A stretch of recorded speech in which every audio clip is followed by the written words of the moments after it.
The stakes have never been higher. The competition has never been stronger.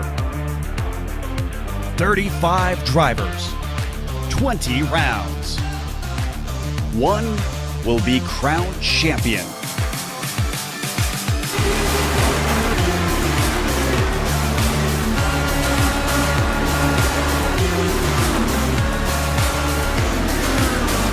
Competition, commitment, excitement. This is Lionheart. You're watching the premier American Open Wheel Series on iRacing. The Lionheart IndyCar Series presented by First Medical Equipment starts now.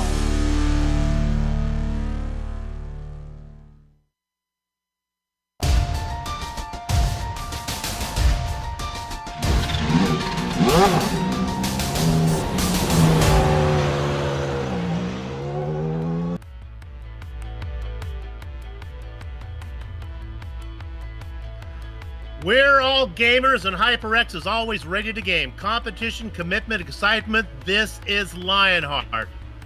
The dinosaurs dominated the planet until they evolved too large to survive. The Romanovs reigned for 300 years until a sense of false supremacy blinded them to threat.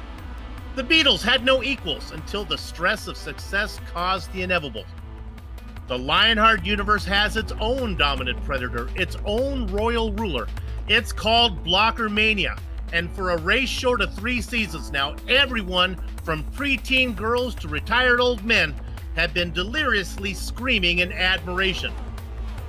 Will this event be Adam's Blocker's asteroid, his Bolshevik revolution, his Yoko? Find out now.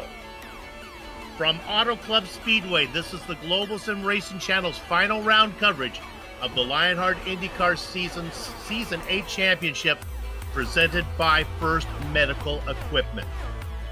When the Martians of H.G. Wells invaded the Earth, they seemed invincible, but the rules of nature allowed the germ to be their downfall. Likewise, the rules of Lionheart might allow for Adam Blocker's downfall. For today is the final jewel in this season's Triple Crown, and with that comes the germ that is double points.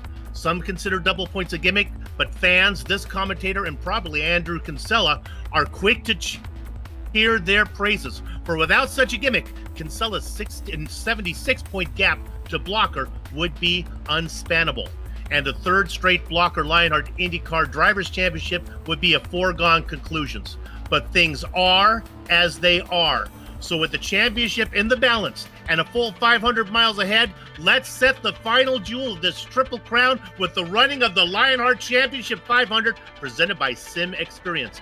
And all the simulated Dallara IR18 action streams your way live as it happens, exclusively on your longtime home for Lionheart, GSRC.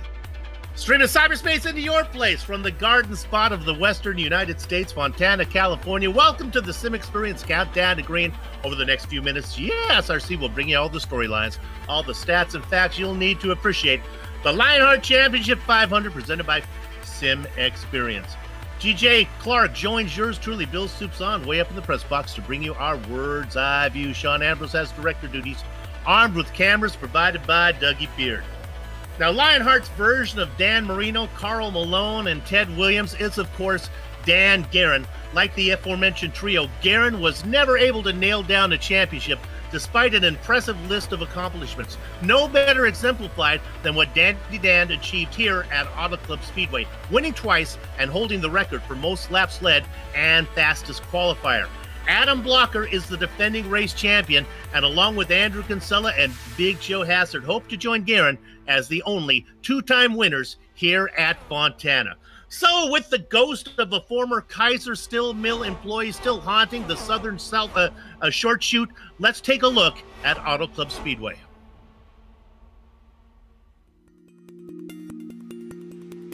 Located in sunny California, a little bit to the east of Los Angeles, lies the Auto Club Speedway.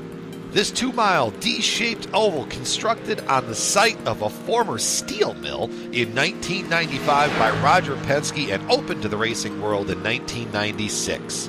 Auto Club plays host to regular NASCAR action every year in the spring, but has also played host to IndyCar several times in its past, including a closed track speed record of 241.428 miles per hour set by Gilles de Ferran in October of 2000. Auto Club draws a lot of similarities to the Michigan International Speedway as the tracks are sister versions of each other.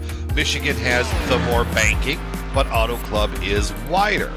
Speaking of wide open is the name of the game for Auto Club, as the track's 14 degrees of banking that awaits the drivers in the corner really lends for some great racing. It is not surprising to see them 3, maybe even 4 wide in the corners here. Auto Club is notorious for chewing up tires, so as the driver you have to make sure that your car goes fast, but then you also have to make sure that you can keep the tires on it. Auto Club also has not been repaved since the track opened, leaving the track surface to become very bumpy, especially on the back stretch and down the front stretch. All in all, Auto Club is a staple of every series that comes there. Drivers love the place, fans love to watch races at this place. Put it all together, and you have a recipe for surefire success. This has been our guide to the Auto Club Speedway. Enjoy the show.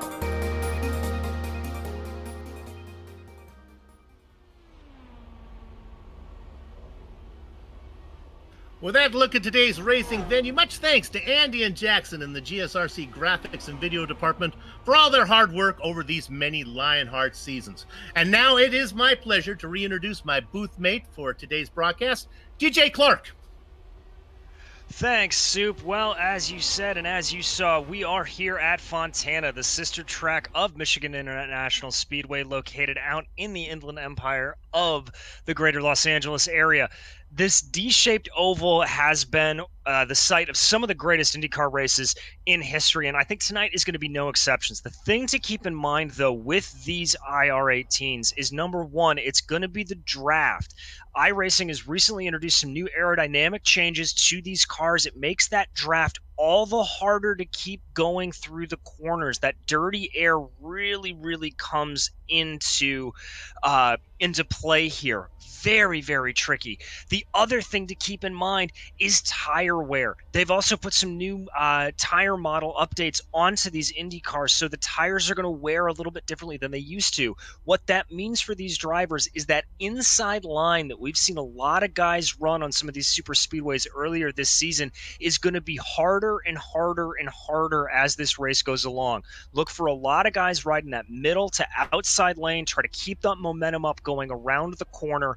That, I think, is going to be the best ways for everybody to get around here.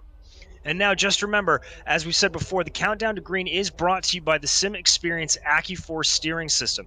With the most advanced tuning features on the market, the AccuForce Direct Drive is second only to the real thing. To check out the entire SimXperience line of products, head on over to simexperience.com.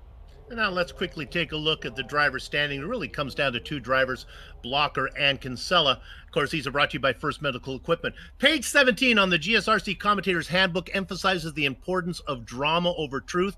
But despite the pressure put on me from the GSRC suits, I'm here to tell you, the viewer, how things really are. If Andrew Kinsella shoots the moon, in other words, if he wins the race, picks up all the possible bonus points, 25th place or better, that's all Adam Blocker needs to do to win his third consecutive title. Now, keep in mind that there are no fast repairs, so Blocker fans will not only be watching his position on the track, but may also want to track the attrition, because the number of the cards still racing might be the difference between a Blocker mistake, meaning 24th or 26th position. Let's jump down and look at the team championship, which is much closer. They're brought to you thanks to HyperX. You can see there's really two teams, Branch, Carey, and Kinsella for Adrenaline Motorsports Red.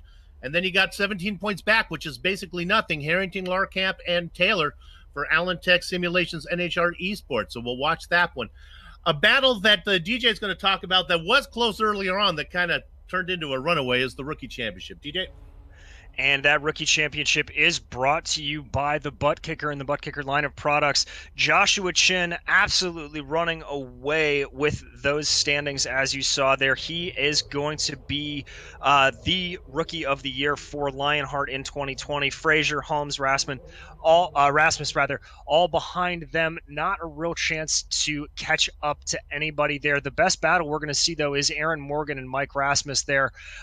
They are separated by only 10 points, and George Sandman behind them. So there's a pretty decent battle there shaping up, but the top of that standings, Joshua Chin has just been the absolute class of this rookie field. You'll want to stick around for our post-race show because we have the awards that will be given at the end of the race, and I don't want to let the cat out of the bag, but Joshua Chin is the road course champion. He's not the overall champion, but he did win on the road course side for the Twisty Circuits. The Lionheart Racing Series is powered by HyperX and is the premier open-wheel racing league on iRacing. It oversees two great series, the Lionheart Retro Series, presented by DMLC Racing Channel, and the featured series today, the Lionheart IndyCar Series, presented by First Medical Equipment. Both series honor the memory of the late Dan Weldon, and it is nice after season that I get to say that, because I always like to keep Dan Weldon in our hearts and minds. Let's go ahead and talk about the race details. GJ? And these race details come to us thanks to Minus 273, the premier name in karting gloves. Their industry-leading gloves are superior, lightweight, and durable, made of breathable poly spandex. So whether you're a kart or a sim racer, Minus 273 gives you the control to reach victory lane. For more information on Minus 273's full lines of gloves and apparel, visit minus273.biz. And don't forget to also use Minus 273 LHRS 15 for 15% off all orders. Now, this is the 8th season of Lionheart. It is the season finale. 3 drops were able to be taken into account to these final standings that you'll see at the end of the race today. That's what those 3 little drops mean. As I said, we're racing the Dallara IR18, new additions and all to the aero and tire and damage models. The setups everybody's running today, it's adjusted fixed. So everybody's got the same setup across the board, but it's not the normal setup you're going to get if you log on to iRacing and jump into a session. They're tweaked a little bit to make them more racy. And over the course of this season, the Lionheart IndyCar Series is working on cash and prizes of $10,721. Soup. There you have it. One piece of important information left off of that is double points today. We talked about it in the opening. That could be very important. Qualifying is done, so as they start to grid up, let's go to it right now. We'll take it a row at a time. Sitting on pole, it is the Candyman, Dustin Wardlow. He's going to be inside of Brian Beard. DJ? Following behind him is going to be Ron Hacker and Stephen Larkamp making up row 2. Then you got Andrew Kinsella. He's going to be inside of row 3. He's got a championship aspirations here. He's inside of Connor Harrington. In the 7th position is going to be Chris Stouffer, and flanking him is going to be series organizer George Anzaldo in 8th. 9th and 10th are Michael Goodman and the Watchman, Mark Cohn. In 11th, that's going to be Brian Yazik and current points leader Adam Blocker. So far back position starting for Blocker, but we're going to have to keep an eye on that. Back in amongst them, isn't he? In the Baker 7th spot is Tony Schaum with Big Joe Hassard flanking him. Chris Lanini and Ken Hacker are going to be making up the row behind them. Latecomer to the series, Matt Taylor. He has an important role in the team championship. We'll watch him. He sits in 17th, inside of our top rookie, Joshua Chin. In 19th is going to be Tyler Graff, followed by Joe Branch in 20th position. Hidden Blackjack, it's Damon Martinez. Outside of him, the boy from Bakersfield, Jason Galvin. Mike Rigney is going to be lining up 23rd, and to the outside of him will be Brandon Limkeman in 24th. In the quarter century mark, it is Jay Brandt, and our spotlighted driver today in 26, Scott Holmes. Chris Fowler, another latecomer to the series, is going to be 27th, followed by real-life IndyCar driver Sage Karam back in 28th. I've heard about that Sage Karam guy. Brian Carey sits in 29th. Brian, it's not easy being Greenlee, sits in 30th.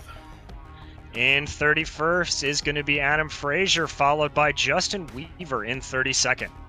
Honoring Kareem Abdul-Jabbar and Larry Bird, sitting in 33rd, it is Bart Workman. Outside of him, rookie Mike Razames. And James Korhula and Sammy Ryman going to make up row 18. Aaron Morgan ending up in the back of the pack in row 19. Those last 4 drivers not setting a time here today. Keep your eyes on the road and your hands upon the wheel. Let them roll, baby, roll. Let's talk about our onboard camera, starting with car number 26. It's Tyler Graff in the HyperX onboard camera. Casual or pro, no matter your creed, color, or culture, let's expand on that a little bit. I imagine if you're left or right-handed, if you're a meat eater or a vegetarian, if you're an atheist or a God-fearing human, we're all gamers, and HyperX is always ready to game. Let's talk about butt kicker. Have you ever been haptically immersed? Well, butt kicker is the way to do that. Feel what you've been missing. Use promo code LION2020 at thebuttkicker.com. Oh my gosh, DeWars Candy has an onboard camera. That's on car number 9 of Dustin Wardlow, the Candy Man. I'm supposed to play it straight, but they're one of our favorite sponsors. Until somebody else starts sending me some chewy peanut butter filled taffy in the mail, they're going to continue that way. It's been enjoyed by generations of family for over a century. And now they ship around the world. DeWarsCandy.com. One more to talk about, SimXperience, second only to the real thing. That's car number 41 with Andrew Kinsella. We're all gamers, and HyperX is always ready to game. Competition, commitment, excitement. This is Lionheart, and we're underway for the season finale. Really good start there from Justin Wardlow, able to get out ahead of everybody. Brian Beard slotting in behind him. Ron Hacker and Andrew Kinsella making up your top 4. Beard ducks out to the inside, coming into turn 1. He may try to be doing something here. He's got that inside line working, Soup. I think we're going to be able to credit Brian Beard with leading lap number 1 as he comes out of the 4th corner. Let's do it. A lap led for Brian Beard, Wardlow behind him. Andrew Kinsella sitting in a great position, still in the championship hunt, especially with Adam Blocker well back in traffic. Ron Hacker and Connor Harrington round out your top 5. And there you saw Dustin Wardlow able to move back around to the lead. This is going to be what they're going to have to do, play a little bit of leapfrog here. Beard and Wardlow just trading positions back and forth, trying to get ahead and separate themselves out. You make it work here on a super speedway. Kinsella drifts the car really high out of corner number 4. We're going to do this old school radio style until we get our picture back for you. Up in front, working lap number 3. A new leader, Dustin Wardlow, goes underneath Brian Beard one more time. Let's give a quick check back to see how Adam Blocker is doing. Right now, he sits in 11th position as he's side by side with Mark Cohn. Blocker's going to want to play this very calm, cool, and collected. He knows what's at stake. He's not going to make any gutsy moves that are going to potentially compromise his championship. But out front again, Beard and Wardlow just swapping back and forth. Behind them, Kinsella and Hacker doing the exact same thing. They work lap number 4 now as the leaders are between 2 and 3. Side by side for 3rd position. 5th position is Connor Harrington, looking for any big movers. We see that Adam Blocker is up 2 spots. Really, that's the best I can see right now, as some of the guys a little farther back trying to make their way up. 22nd, up a few spots is Jason Galvin as they continue to work. Now lap number 5, very clean so far. Stretched out single file, DJ. Yeah, that single file is going to be what a lot of you're going to see today, I think. I had a chance to run with these guys earlier this week, and everybody's talking about that new aero design that iRacing has put on. It really eliminates the old school pack racing concept that we've seen in the past, so it's much more single file, especially as these tires start to wear down. There is about 4 or 5 car lengths difference between all the drivers all the way back until you get back to 7th position right now. There's a side-by-side battle as they come across the start-finish line. It's Goodman being challenged very much by Stefan Larkamp. Larkamp is on the outside in his bright red machine. He gets the best of it going into corner number 1. Goodman is going to tuck in 7th position. They are followed by Chris Stouffer, George Anzaldo, and Adam Blocker races in 10th. They are working lap number 6. Lap number 6 in the books, and everybody's starting to space out just a little bit here, but Brian Beard going back down to the inside of Dustin Wardlow. Ron Hacker, though, looks like he's been fully able to get up to the back of Wardlow, make this 2-car battle a 3-car battle as Wardlow ducks down to the inside of Beard. These two just keep swapping back and forth for the lead. They go down into corner number 1. There's a bit of a shadow from the grandstands in corner number 4. They come out of that shadow, and that's where Beard makes the move down into the front straight. Then he came back. Wardlow got him back. The Candyman out in front. They continue to swap. The gap between him back to Brian Beard is, or Adam Blocker is a long way back. Blocker sits in 10th position. Blocker, once again, though, just being very patient. He's up 2 positions, but our early high mover, to the surprise of absolutely no one, Sage Karam, up 8 spots, currently in 20th position. But back up front, Beard decides to not make a move here on Wardlow. They're going to stay line astern. Hacker's fallen back a little bit. Kinsella eyeing him, trying to make a move. They are working lap number 8 now. Very much single file. The only mover DJ talked about it, is Sage Karam, who's really coming. Karam had that horrible qualifying where he started so far back in the field. He's been dominated all season, would be farther up in the stands if it wasn't for his real-world racing commitment that made him miss a few races, even past his drop race allowance. Good battle for 15th position with Brian Yazuk under attack by Big Joe Hazard. DJ, it's kind of single-file pair racing now as they start to spread out a bit. Yeah, it really is. You know, as I said a couple of times, that aerodynamic effect, what it's done is it's really limited the ability of the front nose of this car to bite in and get that dive through the corners. The other part of it is that they've implemented what they call the new tire model 7. That means that these tires wear in ways that actually are more realistic. It's not so much as tire wear these guys have to worry about now as it is heat wear and how much heat they can generate through the tires. And if you run too low through those corners, you get too much aero wash, overwork those rear tires. That means that you're going to lose a lot of grip. And so that's why you're seeing these guys running higher, not running nearly as close behind, is trying to minimize the heat into those rear tires to maximize the grip that they can get. Coming out of quarter number 4, just finishing up lap number 10, it is Brian Beard. But once again, they continue to do the leapfrog as Dustin Wardlow goes underneath them.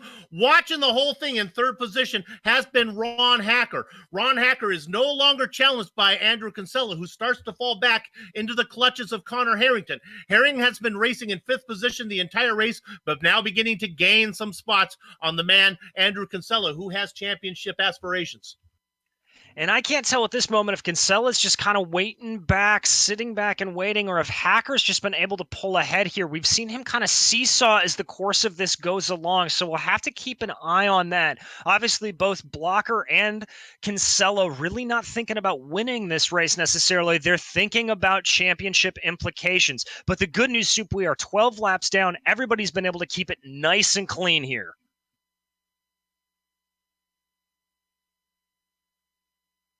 Far. We'll get into some details about what we expect to have happen, how far we have to go. We'll bring that up in a minute. There is a nice battle back for 11th position. I'm watching Tony Schowen with the watchman, Mark Cohn, as they come across the line right now. Schowen in his white machine is on the inside. Cohn making a move on the outside as they go into corner number 1. You know, they try his best, and you get a good run from the outside as Cohn finishes. That took him all the way to corner 2, though, DJ, to get that done. It certainly does, and that's one of the things about Fontana. It's really, really a track where you've got to think about momentum.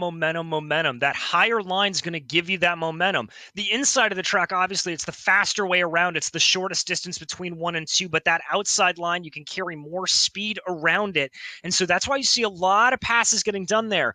And as opposed to some of the shorter tracks that we've seen, like, say, Atlanta or Texas that these guys have run on earlier this year, this is a track where you can be battling side by side for multiple corners to get it to stick.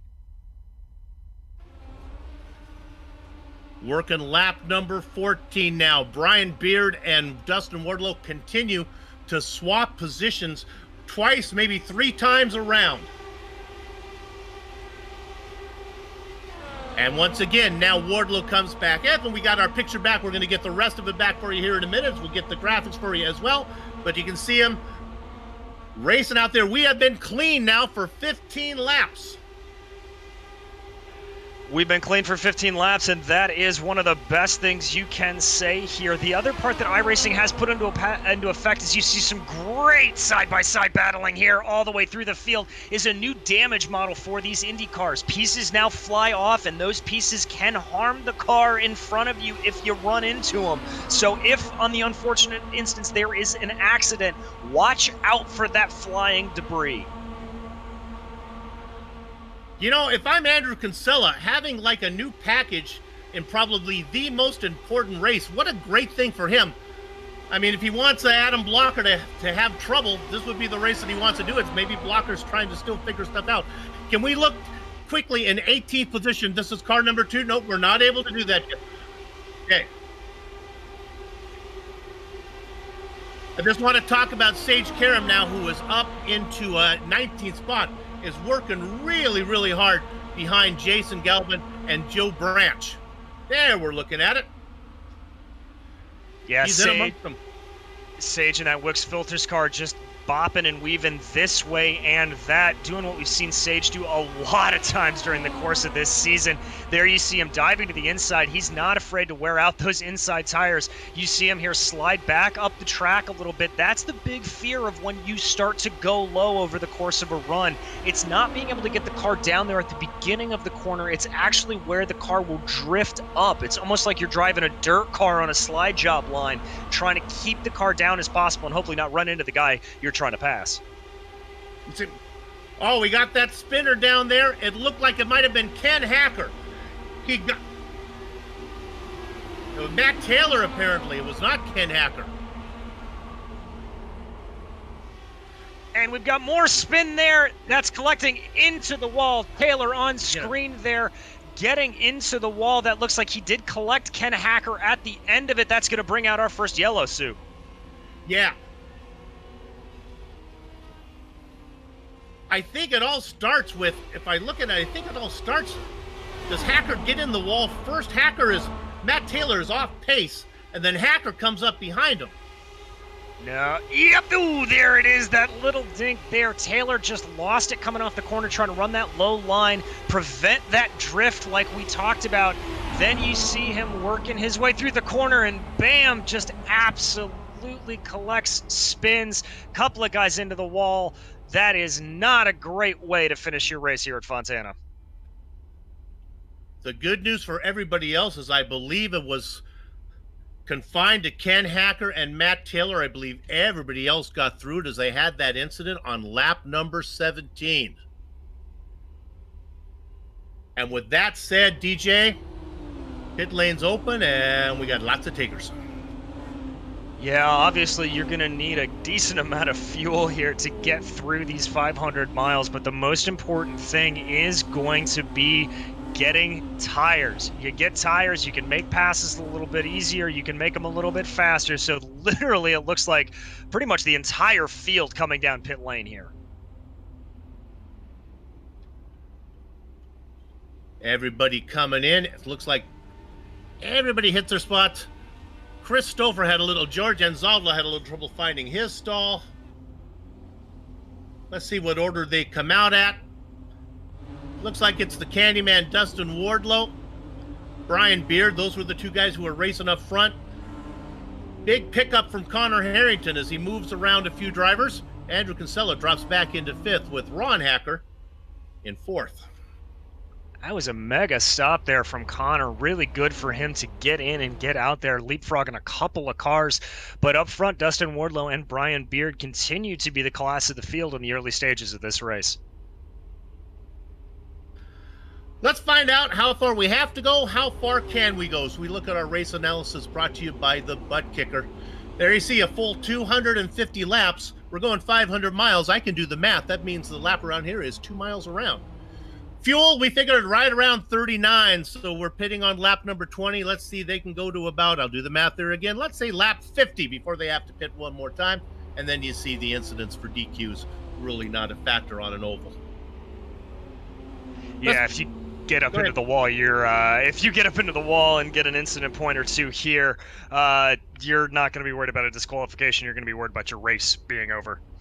Let's put the camera on car number 55, currently racing in 11th position as he is hitting a milestone today. We're talking about Brian Yazik making his 100th career Lionheart IndyCar start today. Best of luck to him. A veteran for sure, sitting in 11th, right where he qualified. Get that 100th race in before the baby gets here.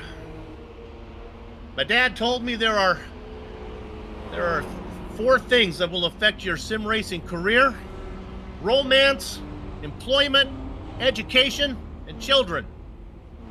He said you could have any one of those things, but if you had two of them, it's going to hurt your career. Brian's employed, he's in love, and a kid on the way. He's in trouble.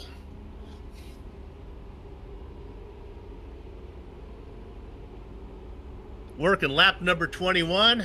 There's he is in his HPPsimulation.com machine.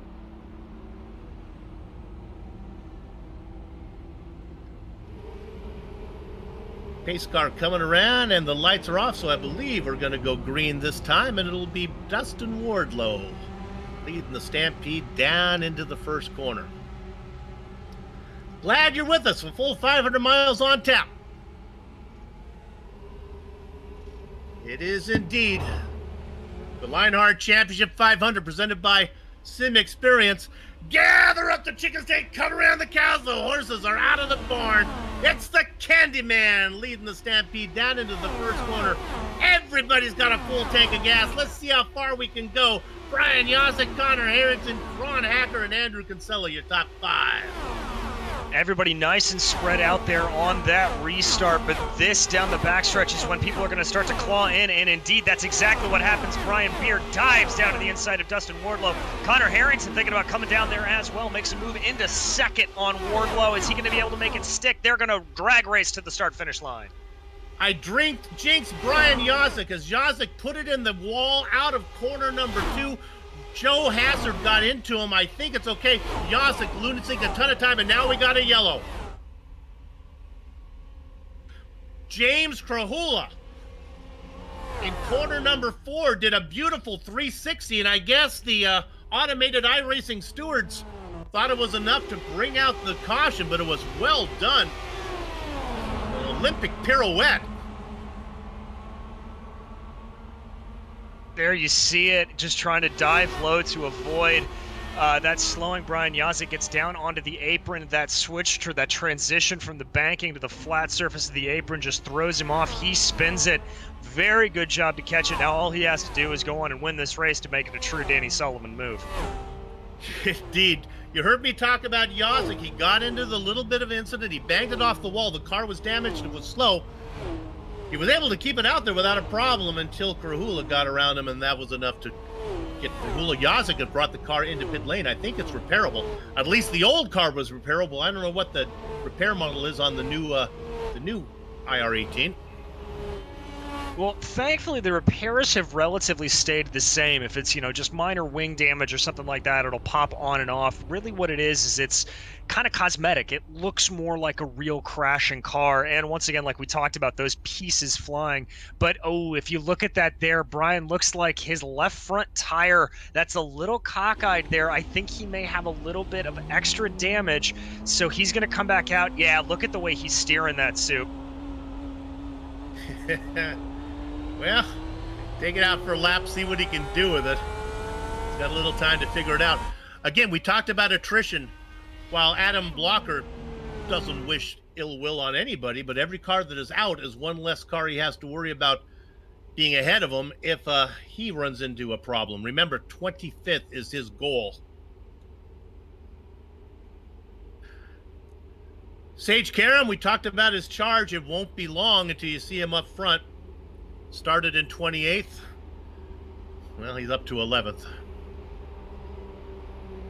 I certainly think in about probably 30 or 40 laps time, we're going to see Sage starting to challenge for the lead. We've seen him do this a couple of times where he just hasn't been able to qualify well, but Sage's really incredible racecraft and ability to make passes happen just brings him right to the front of the field. So always a hard charger, always somebody fun to watch. Sage currently in 11th, as you said. He's going to be looking to move forward. Couple more guys coming up. Let's go to 13th position. Car number 93, Joshua Chin, the beautiful purple and white machine. Started 18th. He's knocked off 5 positions there. Then I mentioned him briefly, Jason Galvin, right behind him in 14th position. He is up 6 spots from his 22nd starting position. So those guys are coming. They got plenty of time to get there. We got a full 500 miles on tap.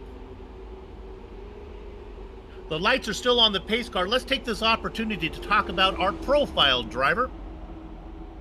Let's go ahead and look at Scott Holmes.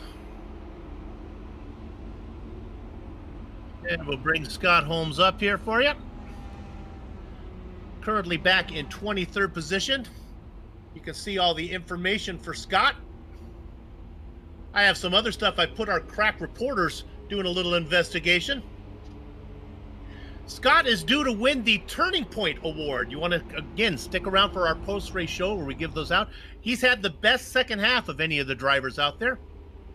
Also, now, I can't confirm this one. This seems a little shady, but apparently he is part owner in what is called an holistic barbershop, where apparently the theory is that the trauma of having your hair cut is subconsciously hurts you. So what they do, and when you come into the barber, they chill your hair to sometime I guess freeze it or chill it down to where the hair is not traumatized by the clipping, and it apparently lets you have a better time of your haircut. You're not traumatized by it. I'm not really sure how accurate that is, but that's an interesting concept. Holmes Combs is what it is called. So check them out. Again, I cannot, that very, very easily could be fake news. We only were able to verify it by one source, so. Working lap number 26. It is Brian Beard. Brian Beard, without Samuel Ryman here, has a chance to be the cleanest driver. He's sitting second right now in that championship. And I can speak from personal experience. It's always great to have a clean beard. Pace car pulling in the beautiful Brian Medina, bringing the car in for final time this season. Brian Beard in control with Dustin Wardlow right behind him. There he goes, DJ, a great jump from Beard. Wardlow, Harrington, look at Harrington making a move maybe for second.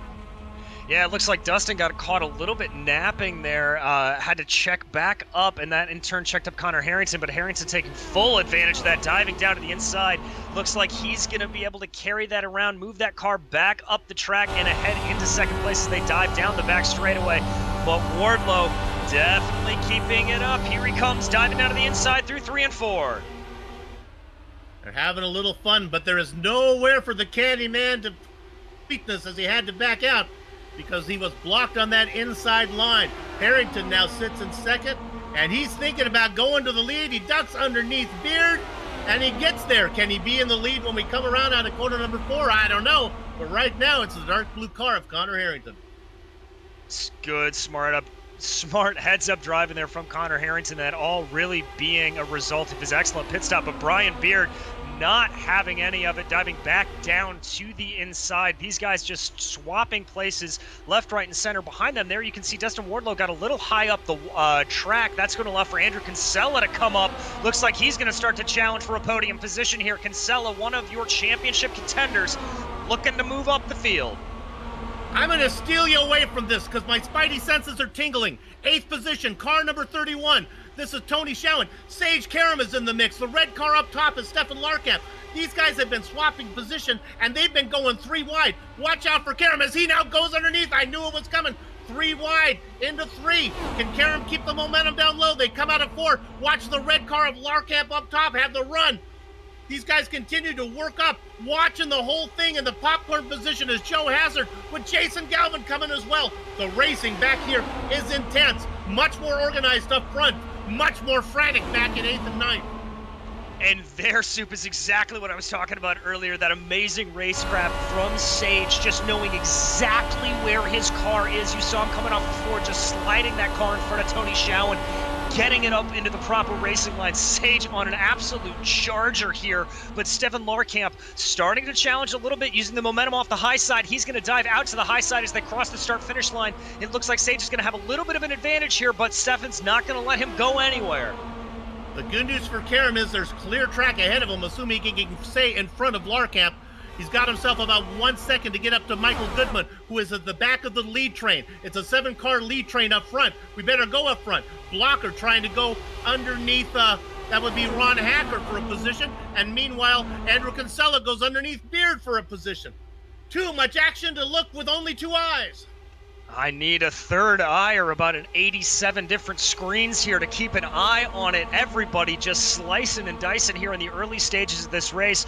Brian Beard looked like for a second he was going to fall back a little bit. That's Brian right there in the center of your screen battling with Andrew Kinsella. But these two just going side by side the entire way around this Fontana circuit, but that's allowing for Wardlow and Harrington ahead of them to start to stretch the gap a little bit. It's about 0.7 of a second up to the leaders as these two battle. Our defending and two-time champion started in 12th position. The blue car of Adam Blocker now up to 6th.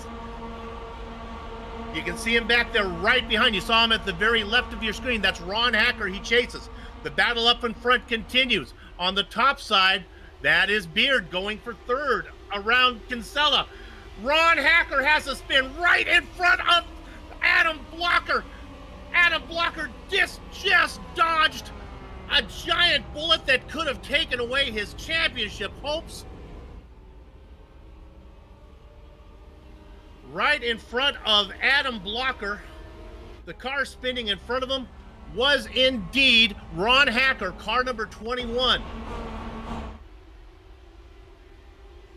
There you see him spin, and there may have been a little bit of contact there between him and Blocker. Great job from everybody behind Ron there. Here we go.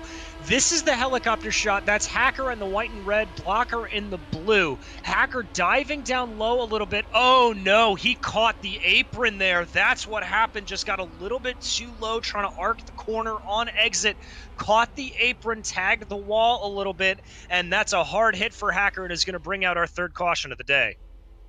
If Blocker gets caught up in that and Casella racing up front, that could have been the championship. But you don't get to be a 2-time champion by not knowing how to avoid trouble. Blocker does just that. He races out in 5th position. Okay, pit stops or not? Well, we're about to see. I wouldn't be surprised if, okay, this is a little bit interesting. This is going to change some strategies. Connor Harrington, Dustin Wardlow, Brian Beard staying out, but Kinsella, Blocker, Goodman, most of the pack all behind them diving in. Soup, I gotta think this may make Harrington, Wardlow, and Beard a little bit of sitting ducks here. 14 laps on that set of tires for Harrington, Wardlow, and Beard. There are a few other drivers that decided to stay out as well, so it'll give a little bit of a cushion. James Krahula is going to stay out. I said a few. I guess it's only Krahula.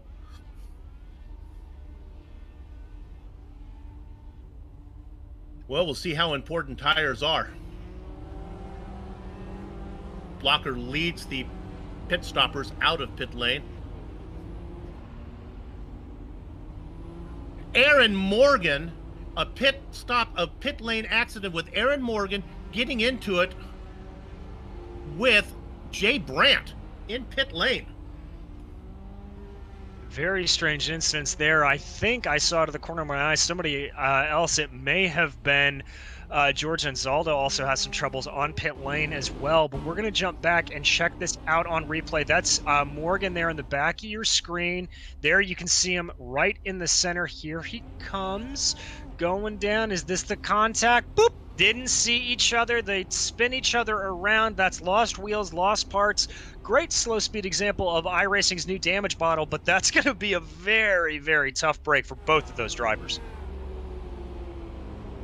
That's a tough one. That's just didn't see him.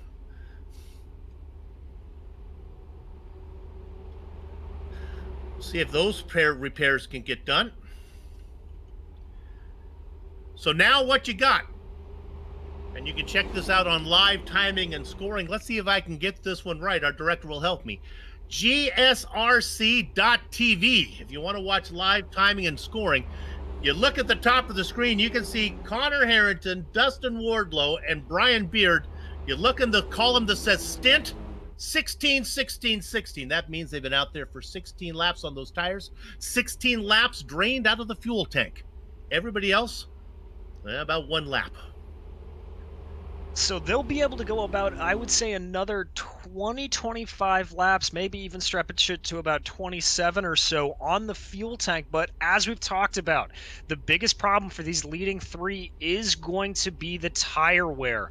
Soup, I am not going to be surprised if we see Blocker and Kinsella dive down really quick to that inside line, take advantage of those fresh tires, and really push their advantage here. Kinsella especially, because Andrew knows the farther he is up front, the better chance he has of being able to usurp Blocker in these standings. So that's what I'm going to be watching for, is just seeing how much that tire wear, that 16 laps, is going to come into play.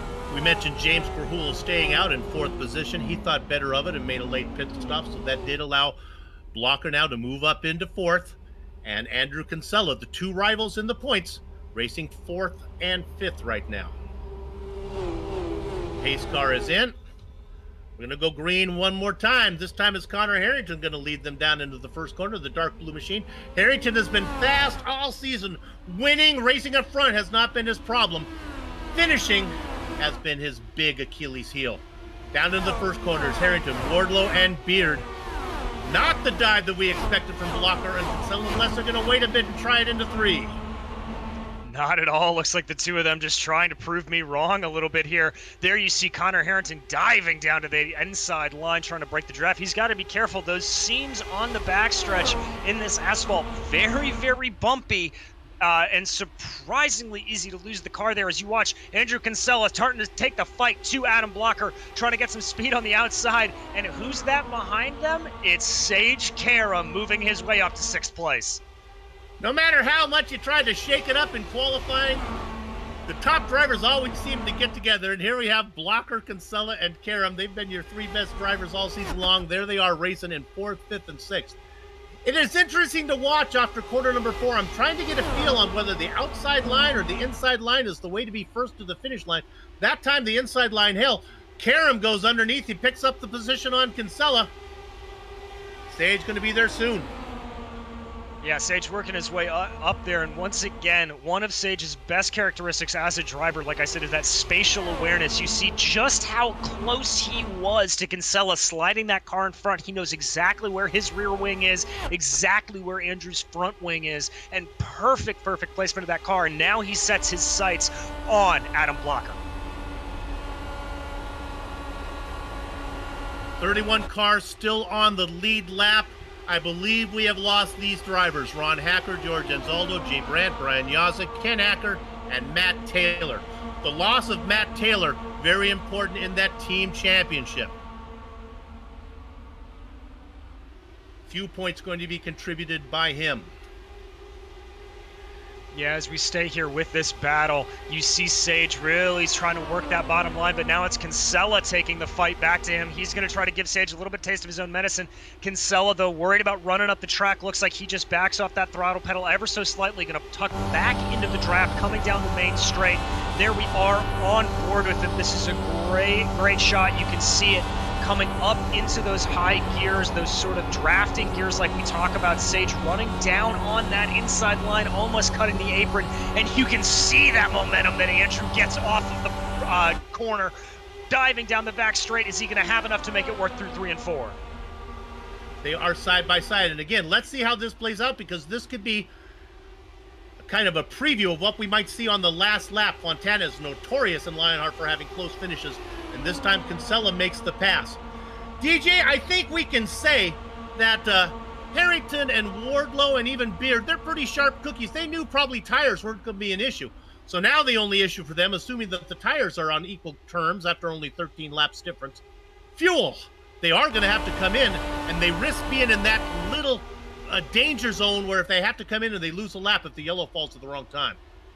They most certainly will. That's the biggest danger of running an alternate strategy on an oval. It's not like a road course where you can get in and get out and be on the same lap. These guys will go a lap down if they come into the pits. So they have got to be hoping, as there you see Sage Karam setting the fastest lap of the race, they have got to be hoping that they get a yellow flag near the end of their fuel window. So they will be able to come in, get back on normal cycle with everybody.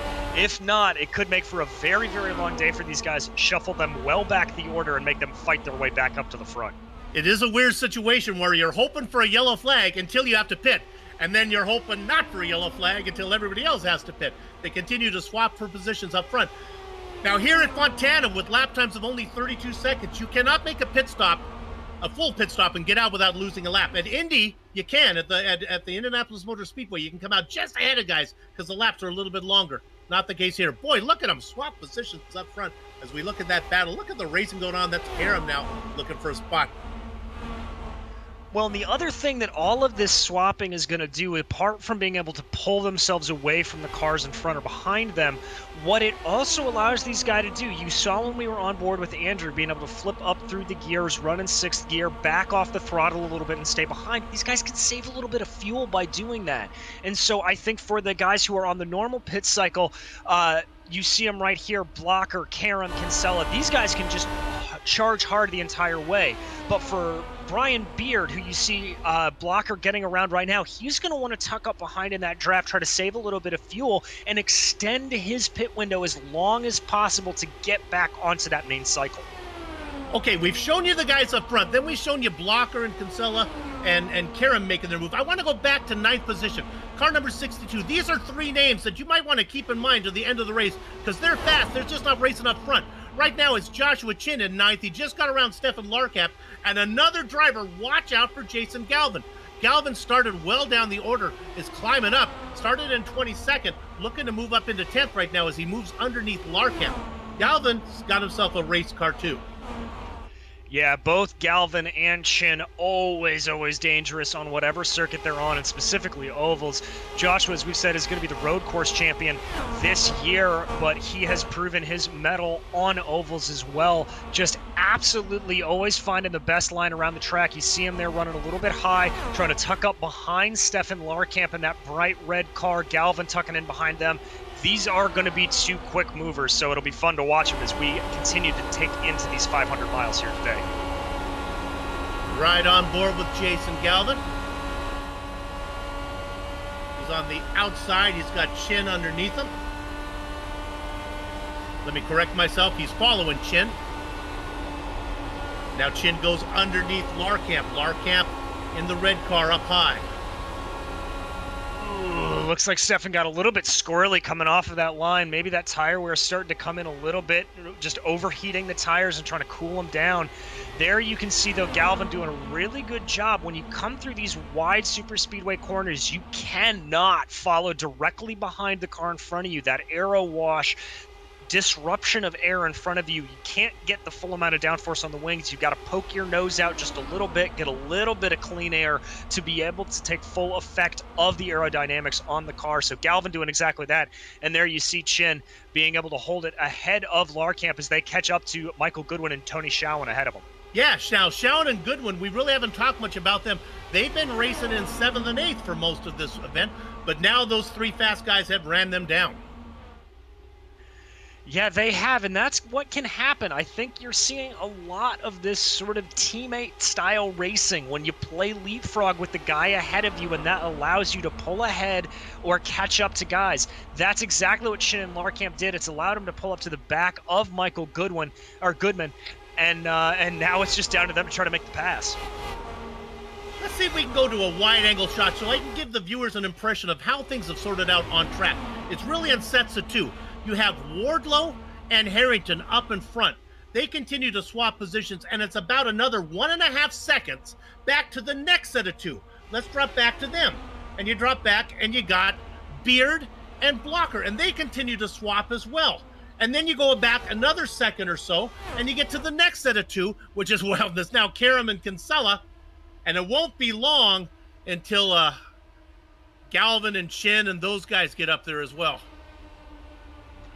Yeah, everybody kind of starting to space out a little bit. That tire wear, like we talked about at the beginning, when these tires start to heat up a little bit, harder and harder and harder to really keep up in a big pack of cars, all that dirty air surrounding. So the best way to do it is to break off into these pairs. And at this point in a 500-mile race, you just kind of want to take it easy, take a breather, not push anything too hard, just relax. get through the next 100 or so miles, and then really start thinking about your end game strategy. This right now is all about just management and getting to the point where you can put the car in the position to win. Well, we talked about how long they've been out, those three that stayed out. They're working on their 38th lap right now. You saw in our analysis they can go 39, but remember, this stint had several yellow flags in it. So let's give them another, I'd say 7 laps more.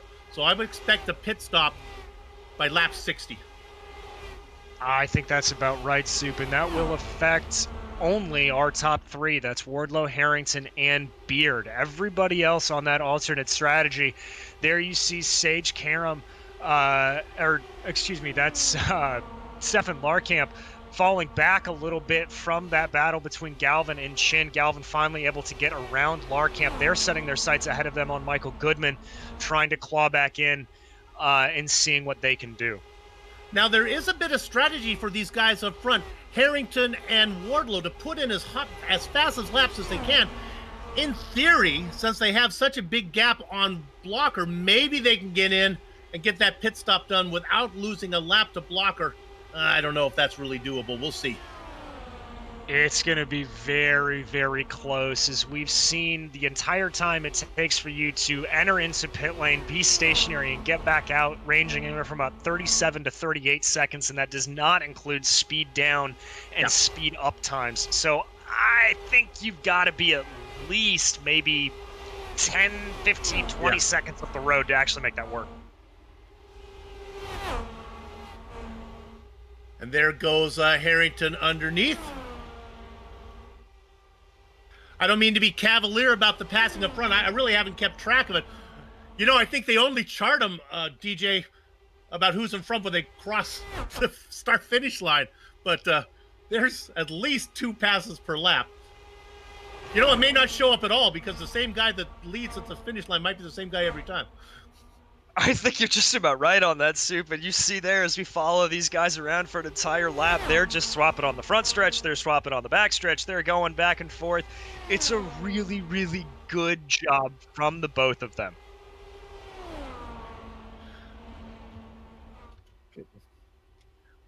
Let's look at the Watchmen. Let's go on board with Mark Cohn. There we see him. He's got the butt kicker cam on. You know, that's a great product. If you don't own a butt kicker, great for racing. You know, Sean Ambrose, our director, what he did, he hooked up his butt kicker up. He's got one of these freestanding kitchen islands.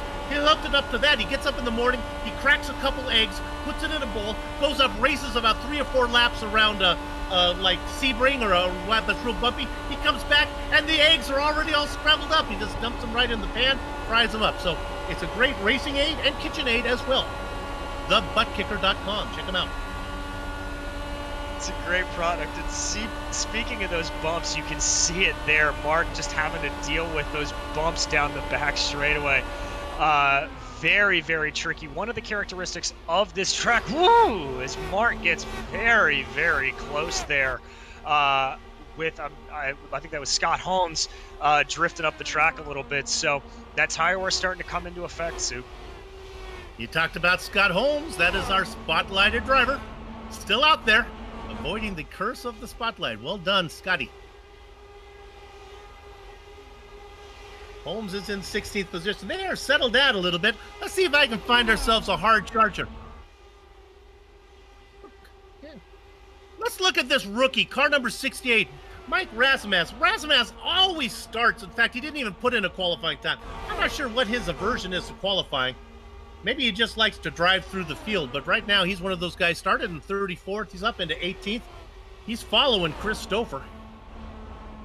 And he's following right behind him, taking a little bit of a higher line from him there. You can see Mike Rigney poking his nose into this fight as well. So this is turning a little bit spicy here. Rasmus diving down to the inside, seeing if he can get a run here. I can tell you from experience, Soup, that is a line that I was trying when I was racing these guys earlier this week, and I did not have the success that Mike Rasmus did. I had to check up big time when I tried to put a move on Brian Beard earlier in the week. But whoo, nice little flying V formation as all 3 of these guys go 3 wide into turn 1. Really is where the action is. We found a hot spot for you. Boy, they are really stretched out now. 31 cars on the lead lap, 22 seconds. Aaron Morgan is behind the leader, racing in 31st position. It's going to be pit stop time pretty soon, though. Wardlow and these guys are now working on their 42nd lap on this set of tires, on this tank of fuel. I can't imagine they're going to last a whole lot longer here, as there's the indication from Connor Harrington. He is, I think, going to be coming in this lap. I said lap 60. It looks like they were able to stretch it to 62. Let's see if the Candyman follows suit and comes in as well. They do. Brian Beard has one more lap in him, so he's going to lead a lap. Now, what I'd like to do is keep an eye on Blocker. Blocker is going to be our leader when this is all said and done, once Beard comes in. The question is, can those guys get out first? Can Harrington get in and out? Well, they're not even to their box yet, DJ, and Blocker's already on the back straight. No, I think they're going to be done and dusted. As here you see that is Connor coming to a stop. Relatively quick pit stops for these Indy cars. It's only going to be about 7 or 8 seconds. But when you are traveling at speeds in excess of 200 miles an hour, 7 and 8 seconds seems like it's an absolute eternity. There goes Harrington out of the pits. He's going to be coming up to speed. Blocker coming out into turn 1 right now. You're about to see him blow by. There's that lap down, Soup. Well, he did get out on the track first. I'll give him that much, but he just can't get the car up to speed. So Blocker goes by, Karam goes by, Kinsella goes by, and he slots out into 4th. Now, I heard some trouble. Somebody blew an engine, maybe? Chris Fowler? Is that what I'm seeing? No, I heard bad news, but I guess we're okay. Didn't mean to warn you. All right, so DJ, now we're in that position where those guys who came in and had to pit, now they're hoping for no yellow. Right, they want this to stay green for another probably 16 laps, which is the gap that we had in between those leaders and everybody else on the track. So they want this to stay green. If it goes yellow, they're going to be put into a compromised position. They're going to stay that lap down. They want everybody else to go out and get onto that pit cycle. They're going to be praying for it. And these guys are going to want to be fighting to keep their position because they know the gaps that they have to keep up. So as we see these leaders really start to separate and move in a larger gap around the track, Blocker leading, Karam behind, Kinsella about 8/10 of a second in between those top two, and about a second gap back from Karam to Kinsella. That's what we're going to be watching, though, is those guys who just came into the pits. I want to go back to car number 44. This is Connor Harrington. He's in 29th position. He's made a stop. Look how he is not all that much faster than Joshua Chin, and he's really not able to run up on Kinsella either. Now, Kinsella has old tires, but is a lot lighter. Harrington has fresh tires, but is a lot heavier. But look how he is just competitive between Kinsella and Chin. Remember, Harrington, Gigi, is out there running as fast laps as he can because he's really racing Blocker right now, who's on the other side of the track and a lap ahead. He is, and he's going to want to try to get up and get going as fast as he can, but he just cannot seem to get that power down, get that speed up to temp. So apparently this tire wear, it's playing a little bit differently for these guys than I thought. It's not as big of an issue. Kinsella able to really keep this car where it needs to, diving down to that inside line. I thought for sure that was going to be gone by about 15 laps into the stint, but Andrew Kinsella proven me absolutely wrong. If being alone is a disadvantage, that's not good for Adam Blocker because he has no one to play with. It's Blocker and Karam racing 1 and 2, but they're separated by about 10 car lengths. Kinsella, and then you have Harrington right behind him. Now, Harrington, like I said, racing in 29th position, but as soon as the guys pit, he'll come all the way around, and he might end up back in front. He might end up back in front. And the other thing that actually will help Connor here is the fact that we talked a little bit about this when we were looking at him and Dustin trading positions back and forth. He'll be able to save just a hair bit of fuel behind Andrew. And don't be surprised, Connor's a very heady driver. If he's thinking to the end of this race, counting that 39 laps backwards from 250, as we see Connor get around Andrew there, but trying to do the math and going, okay, I got to make up 1 lap here. I got to make up 2 laps here, trying to do that math to get him to a position where he's going to be on a better strategy than the other leaders. Should be pit stop time for those guys in front. Very clean race so far. A few yellow flags, but I think we're going to be going here, and don't expect a We may not see another yellow flag until we get to, well, maybe all the way till the checkered. We may not see another one. Let's look at 7th position. Car number 99, Michael Goodman, in a battle with Big Joe Hazard. Hazard's been quiet. Hazard moves up into 6th. Goodman's coming back. Pitting in, I hear from Aaron Morgan. So I don't think it'll be long till our leaders come in. No, I think that's right, but I will say the one caveat to that is that nobody saves fuel like Adam Blocker saves fuel, so we may see him if he can stretch it out a little bit more. But no, great runs here from Hazard and Goodman. Hazard in particular up 8 spots from his starting position, really putting in a good time. Always good to see Joe really pushing the envelope. He's always a fun, exciting driver to see out on the track, and I love seeing him in the top 10 like this. Big Joe Hazard, one of the only 3 active drivers with a win here at Fontana. Who are the other 2? Well, not surprisingly, Adam Blocker and Andrew Kinsella.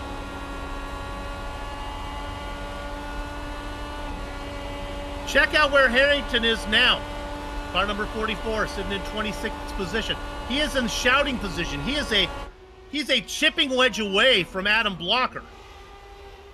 I think he's a lot closer to Blocker than Blocker was to Harrington when Harrington made his stop. I think it's a real good chance that Harrington's going to come around and have a substantial lead when this is all said and done. Blocker goes underneath Chris Scofer, putting a lap on him. Yeah, that lap traffic's not going to be helping Blocker's lap times, and also the fact that Connor is on these new tires, that is going to help his lap times ever so slightly. Connor's last lap was a 33 dead. Blocker's last lap was a 33.2, so here comes Adam. This is the race. Yeah, unless Blocker or Kinsella short fill, this is not going to be even a contest.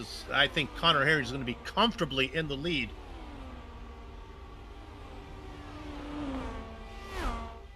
And Kinsella stays out. Yeah, Kinsella choosing to save a little bit of fuel. I think what may be a little bit interesting here is to see where Dustin Wardlow comes out in reaction. Whoa! Sage getting real squirrely coming out of the pits there.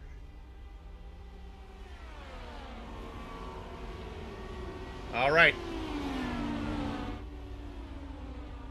Blocker gets it out on track, and Harrington is long gone. So Harrington now in 16th position. Blocker not only does not come out, Wardlow gets around him, as does Beard. So all those 3 guys that came in, those 3 early pitters, all, well, didn't lose anything. They were ahead of Blocker when they came in. They're still ahead of him, but man, Harrington's well out in front now. And we've got Hazard coming in and a bunch of the other guys coming in. Just a quick note, Connor Harrington has put a massive gap on everybody, almost 4 seconds back to Dustin Wardlow, over 4 seconds. So great run from him. We start seeing everybody blend their way back out onto the track. There is Connor in the front of your screen. Dustin Wardlow and Brian Beard able to get out ahead.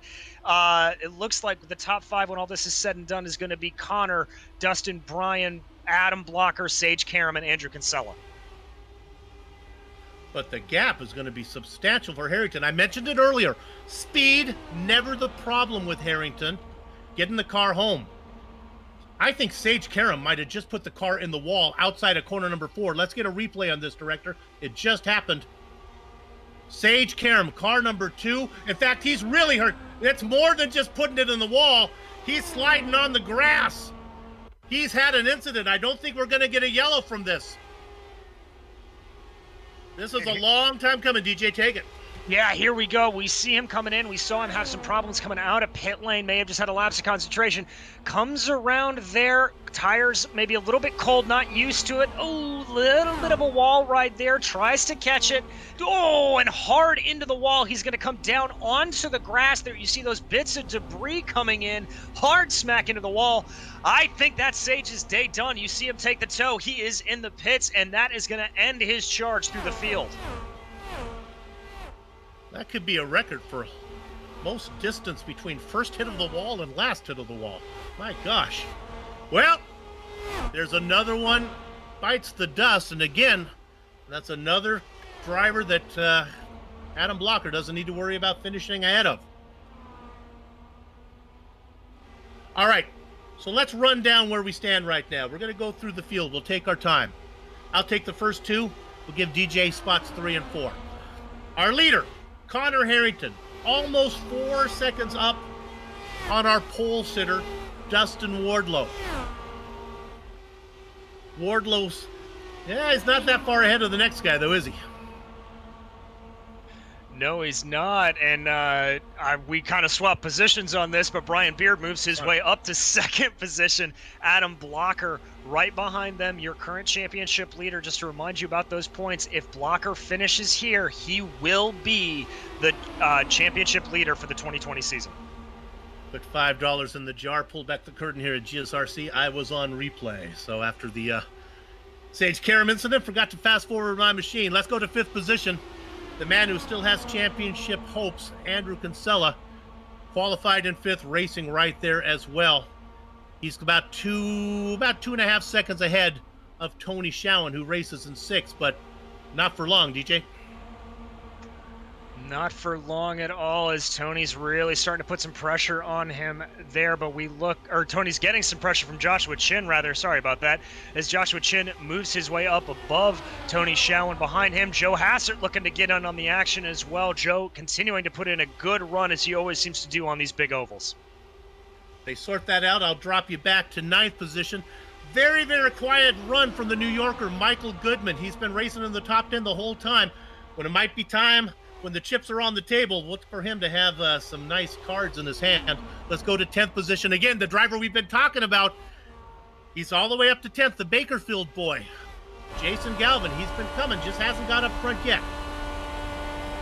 And behind him, about 3 or so seconds back from Jason, is Stefan Larkamp. We saw him in the top 10 earlier, falling back a little bit after those stops. He's down 7 positions from his initial starting spot, but right behind him, and I mean right behind him, is Tyler Groff. This is shaping up to be a good run for Tyler. He's up 7 positions, just slowly but surely working his way up through the field.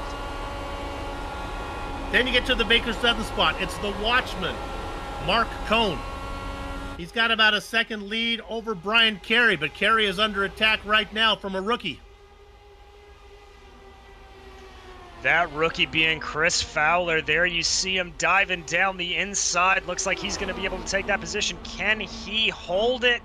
Yes, he can, it looks like, for the time being. So move him up. And then behind him in that popcorn position, watching all of this, Justin Weaver in that Moby Dickey's machine. You see him trying to slot in, not being too aggressive here, knowing this is a long race and just watching and see what can develop in front of him.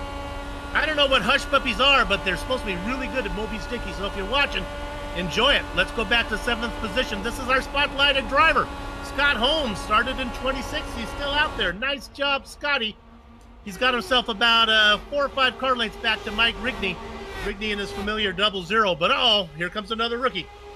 Seems like every time that we check in on these guys, they swap positions on us. Soup. That's Mike Rasmus working his way by Mike Rigney. Good move there to the inside. Behind him, GSRC's own Samuel Ryman sitting in 19th position. A good steady race here from Sammy. Always one of the most consistent drivers out on the circuit. I apologize to Sammy. I did a quick scan to see if he was here. He's got a chance at being the cleanest driver, which makes sense because he used to race with the dry cleaning sponsorship on his car, so that's good. In 21st position, in the blackjack spot, it's that familiar bright yellow machine of James Krahula. And then a little farther back, Chris Sleepy Lanini, qualified in 15th. Usually he always races above where he qualifies. Not the case today in 22nd. Let's go back to 23rd, DJ. 23rd is Brian Greenlee, about 3 seconds back the road there, obviously in that bright green machine, as his name would suggest. And popping back about the same distance back from him in 24th is Adam Frazier. So there you can see Adam working his way around the track. These guys farther back in the field really starting to space out, but it looks like Adam's got a little bit of trouble there behind him. Yeah, I think Aaron Morgan might have just made the pass. Now Frazier comes back. They continue to swap positions. We'll go back now. That's 25th. Let's go back to 26th spot. And that would be, having a workman-like day, is Bart Workman. Still on the lead lap. Car number 09. How about one more? Do we have one? Nope, that's the last car on the lead lap. That is Bart Workman. And then you got Joe Branch that just got passed by Connor Harrington. So Harrington put Branch behind him. So 26 cars next on the hit list. Bart Workman. Let's look at P2, DJ. And this battle for P2 is starting to shape up a little bit. It is a three-way battle. Brian Beard, Dustin Wardlow, and Adam Blocker starting to get very fierce. There you see Wardlow taking a look down the inside of Beard. He looks like he's got that working. Beard comes back on a little bit of a delayed arc there, cuts off a little bit of the air from Blocker. Blocker has to check up, but these three really swap in good positions. 4 seconds back the road, from Connor Harrington. I think these guys are going to be praying for a caution flag at some point, because that 4 seconds is going to be very hard to catch up. Last time, before we did our run through the field, I started with Connor Harrington. His lead was 4 seconds. We got all the way through all the lead lap cars. We checked back in. His lead is still 4 seconds. So no matter the leapfrog or whatever tricks these guys have up their sleeve, they're not gaining any time on Connor Harrington right now. No, they're not. Connor just absolutely in cruise mode here. Gap coming down a little bit there from Dustin, about 2/10 taken out, but Connor just consistently putting in good laps. He is starting to encounter a little bit of lap traffic. Bart Workman, and it looks like Ron Hacker, Aaron Morgan up ahead of him in the road, but those guys are all very good professionals, able to get out of the way. I've been watching the way Carrington's been handling the lap traffic, and I'm not sure if it's not an advantage, because he gets behind him, gets a great tow, slings by him, and seems to lose no time at all with the pass. Let's go ahead and stay on Harrington right now as he comes up on the back of Workman, and you can see what he does here. First of all, the car is faster to begin with, and then he catches him at the right time. He loses no momentum at all. Comes across the line. Harrington working on lap number 91. And that is Bart Workman racing at 26, the last car on the lead lap. So coming out of 2, watch the run he gets here, DJ. And that's the thing, Soup. Oval driving like this, making that pass in these Indy cars, it's all about timing. You've got to absolutely know when to lift off a little bit in order to get the full blast out of the corner. That's exactly what Connor's doing. You see that slipstream down the back straightaway. Get it down through 3 and 4 and take off. And as a proof of purchase on that, his last lap was a 33.0, which is about 4/10 faster than Adam Blocker's last lap, 3/10 faster than Dustin Wardlow's. So really taking advantage of those lap cars. That to me, Soup, says that Connor is completely in the zone, knows exactly what he's doing, and has got this car absolutely on mind meld. They are. Now remember, these are fixed setups. But no matter the fixed setups, I'm telling you, sometimes the fixed setup suits one driver better than the other. And right now, Harrington is liking what he's got underneath him right now. Yeah, he very much does. And I will also say, earlier this year, iRacing did implement those little bit of changes. I know Rich has talked about them a lot. You can change with the anti-roll bars. You can change with the infamous weight jacker. And so sometimes you just lock into that sweet spot with one of these fixed setups and those adjustments, and you can just go. Thank you, DJ. I forgot about that, and that certainly is something that gives a little bit of uniqueness to the fixed setups that these guys are playing with. All right, it is the stint now, 31 laps for Harrington. We're going to be in this position until we get a yellow flag that levels the playing field, where we're going to have about that 10-lap stint where Harrington, Wardlow, and who else would it be? Beard will be in jeopardy of losing a lap. I think the biggest loser out of that really looks like it's Brian Beard. Beard has fallen back a whole bunch from the pack in front of him. He's not really able to keep quite up to the back that I would suspect him to do, currently in 5th, running some relatively slow lap times compared to those around him. But Brian sure will have a trick up his sleeve. Wouldn't be surprised if he's maybe playing with a little bit of strategy in his head. But as you said, Sue, about 10 or so laps, that's when this next round of pit stops is going to start, and that's when Harrington, Wardlow, and Beard are going to be sweating that yellow flag once again. Now, I know if you're watching at home, you want to say, well, Soup, why don't you go ahead and count out the laps and see if Harrington is going to have to pit right before the checkered flag. Way too early for me to do that. But yes, there is that possibility. He's at a 10-lap disadvantage that, if we go green the rest of the way, he certainly doesn't want to have to pit at lap 245. know exactly. We've seen many a driver both in this series and in real life fall afoul of that. Thinking off the top of my head, Tony Kanaan, I know in several Indianapolis 500s had that happen to him where he missed the strategy by just a lap or two. But we watched Brian Beard here working his way around. He's about a second back from Andrew Kinsella in 4th place. Nobody really around him, so he's not able to take advantage of a draft, not able to save some fuel. We're going to jump back, though. Here we go with Wardlow and Blocker once again. And there goes the Candyman, makes the move on Blocker. Let's go back and look a little bit back here with Galvin in a little bit of a battle. That's Joe Hassard. Boy, these guys know each other. They've been around many a race underneath them. They really have, and there you see it's just that slow but sure working around. It's the give and take that you have to do on a long super speedway race. It's one of the things a lot of people don't get when they originally watch an IndyCar race on a big oval like this. It's not necessarily about driving your car, it's about knowing how to drive the other cars around you and how to take advantage of them, and that's exactly what these guys are doing. Now, page 17 of the GSRC Commentator's Handbook says, always refer to the time of day depending on what it is in the sim. I'll tell you right now that the 3 GSRC employees involved in this race, Sean Ambrose, DJ Clark, and myself, all right now in California where it's very sunny. But here in the virtual world, you can see the sun beginning to set and the lights are on. It's going to nighttime here in Fontana. It will, and what that's going to do, Soup, is we've not seen the tire wear factor in nearly as much as I thought it was going to do. As the temperatures cool down a little bit, we're looking at about 74 degrees Fahrenheit track temperature right now.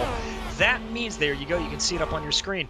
That means that tire wear is going to be even less. It's not going to heat up the tires as much as we thought it was. The one catch is you've got to be very careful when you come out of the pits.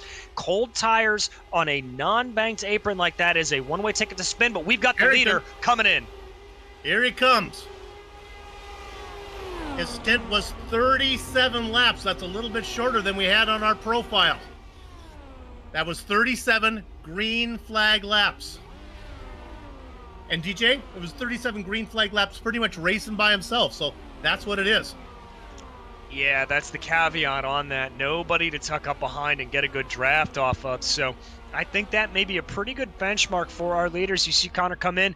Good service right on his marks. Here is your new leader, Adam Blocker. He will continue to most likely be the leader for the next 15 or so laps until he has to come in to get his service. Here comes Connor back out, and there comes Adam. I don't think that Connor, he's not going to be able to stay on the lead lap, but he may be able to stay in a sort of virtual second, only getting lapped by Adam Blocker. Now, his friends didn't come with him, right? I guess Wardlow, was he able to stay out? And my timing and scoring is not updating. Wardlow and Wardlow stayed out, and Beard stayed out as well, I guess. Boy, that was a lot of... There's no reason for Harrington to come in until he absolutely needed. So, man, he was burning fuel. Yeah, he really was. Wardlow and Beard able to save a little bit, but it looks like my timing and scoring is being weird as well, so I'm not sure.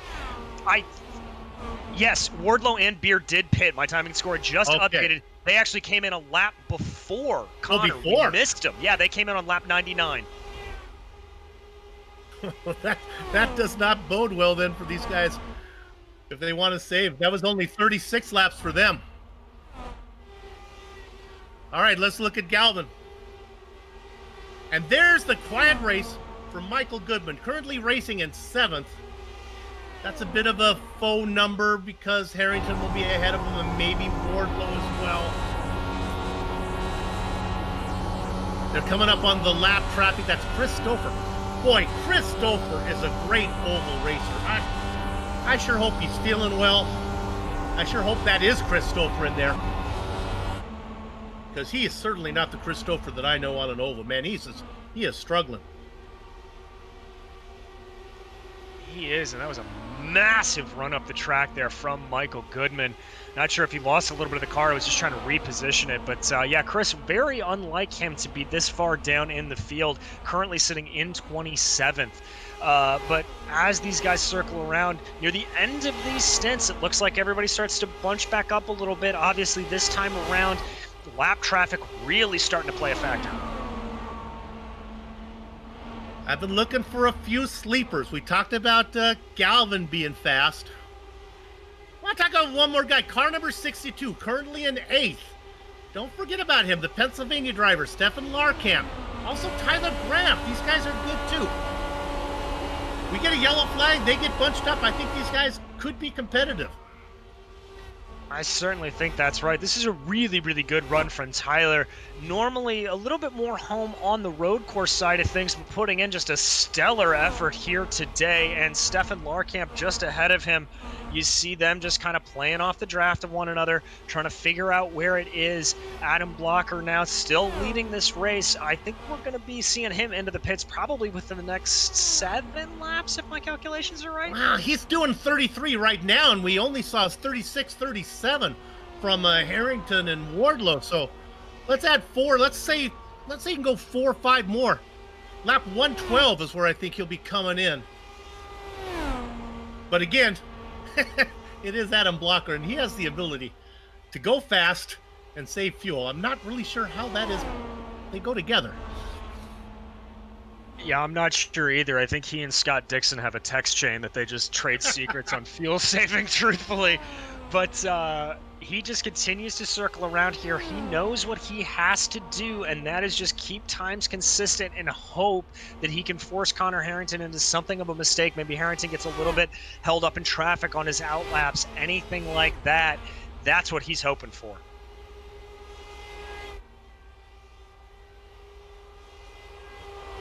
Now another driver, car number 93, Joshua Chin, having a good run.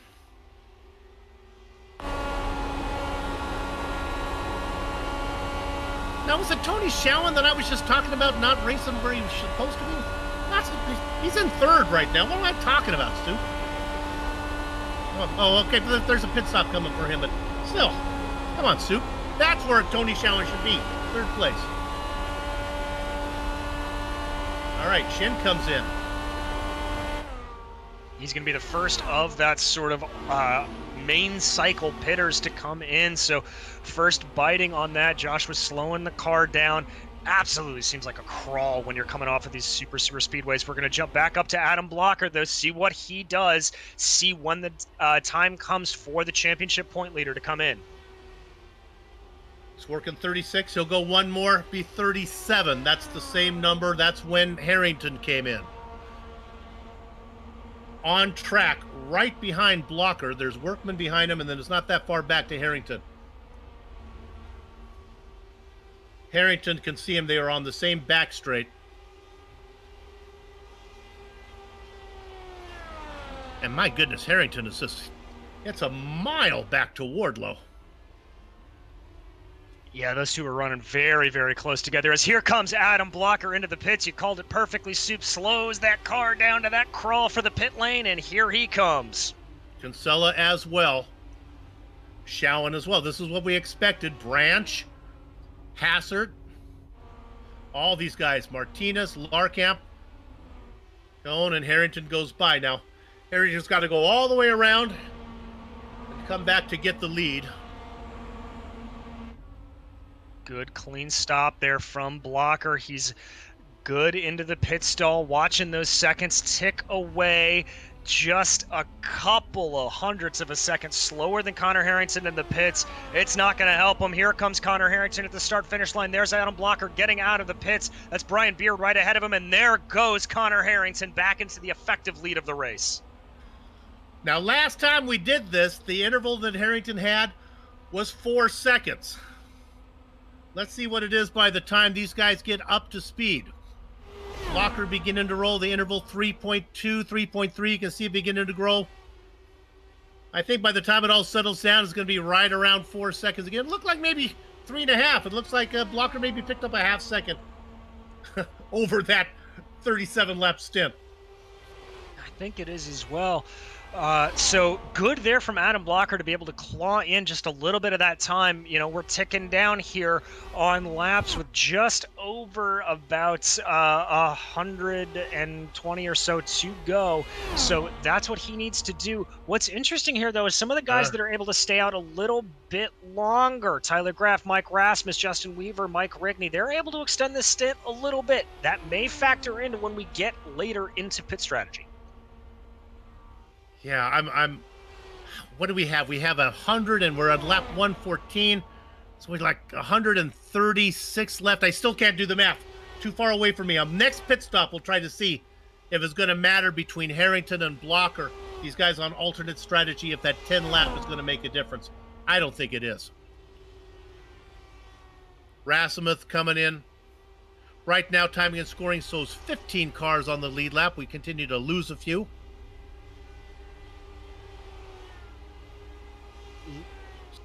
Some good traffic control going on. A lot of good communication going on right now about pitting in, pitting out. Weaver coming in. In fact, Justin Weaver was our leader there for a little bit. He Bobby was. Dickies, hey! Yeah, there it is. The one thing to keep in mind out of this, looking at these guys, Mike Rigney and Sammy Ryman, able to make it 40 laps on a tank of fuel. So kudos to them for pulling that out. That's some of the longest stints we've seen today. Maybe something to keep in mind. But as we start to settle back down, back in, we've got a yellow soup. It is Damon Martinez. Brian Carey does a great job of avoidance in car number 79. I think Martinez got together with Chris Stouffer. Jump back on the replay here. There you see them working their way around, coming in. That's Martinez on the low side. Oh, yep, just drifts up the tack a little bit. Bada bing, they get into one another. Martinez hitting down with Stouffer, goes into that outside wall and back into the inside retaining wall. So Soup, basically what this does is this neutralizes the race. It's going to get close again. Does indeed.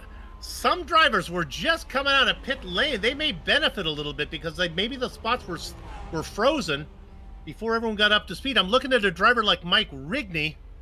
He had just made his pit stop. He's going to look to be in 12th position. We talked about the Moby Dickey machine of Justin Weaver. He had just made that pit stop, remember? He's in 10th right now. He is too, and we would be remiss if we didn't show a little bit of nepotism here. Right behind him, Sammy Ryman, GSRC's own, all the way up to 11th there, courtesy of that pit stop and that yellow coming out well. So really helping those guys that were able to eke out those last gallons of fuel. So we get a significant yellow flag now. It was a long 2 green flag pit stops. A nice green flag run. Oh, look at this. Connor Harrington is coming down pit lane. Why? Oh, why? Penalty, perhaps? No. It looks like it's Harrington and Wardlow. So I think what these guys are thinking is they doing the math? Yeah, they want to do the math, and I think they want to get on a semi-normalized strategy to everybody around them. They do not want to be caught out by the end of this race. They recognize what this is. They're coming in, and they're going. That's going to cost Harrington, though, 20 positions. He was your leader. There's 20 cars on the lead lap. And we're getting to the point where boy, can he get to the end on, he start counting... He don't want to be caught out? Does he need to pit here so he doesn't have to make an extra stop? Well, if I'm sitting back in those guys' position, I know I've got a fast car. We talked about it on just how it is. Got it. That's what my dad used to say. God, I'm going to use this saying, but if you're the prettiest girl at the dance, you don't have to worry about wearing fancy shoes. And maybe Connor Harrington says, I'm fast. I don't need to try anything fancy here. Let me come back, get on the same page with everybody else, win this outright. The one thing I will say for Connor, now he's a very, very heads-up driver, knows how to make those fine-tune adjustments that we talked about with the weight jacker on the anti-roll bars, but a lot of times that car's going to handle very differently in a whole bunch of traffic than it is out in front. Think back to the Indianapolis 500 this year. Alexander Rossi able to run out in front and then sent to the back of the field and had nothing under the car. So that is the one concern I would have for Connor if he's going to have to just kind of recalibrate his brain to run him through traffic. But what I've seen from him this race, I don't think that's a concern. He just has this thing dialed in any which way he chooses. Well, this will give us an opportunity to talk about one of our sponsors. Let's go to one of our onboard cameras. Can we go to the onboard camera for Dustin Wardlow here in the DeWars onboard candy camera? Now, if you're tired of an impersonal gift card and you're looking for a truly unique gift idea that will leave a lasting impression, get your trophy room ready, because DeWars Gourmet Taffy Chews will have you looking like a champ. DeWars Chewy peanut butter filled taffy has been enjoyed by not just like a few people, by generations of families dating back to 1909. John Wayne was a fan of DeWars candy. That's news I did not know. A little voice in my ear. And now, you know what? They're in Southern California, but no matter where you are in the United States, no matter where you are in the world, they'll ship it to you because they ship all over the world. Here's what you need to know.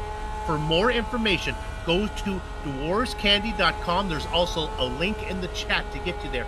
And I'm telling you now, my wife likes the caramels. I'm a fan of the peanut butter taffy.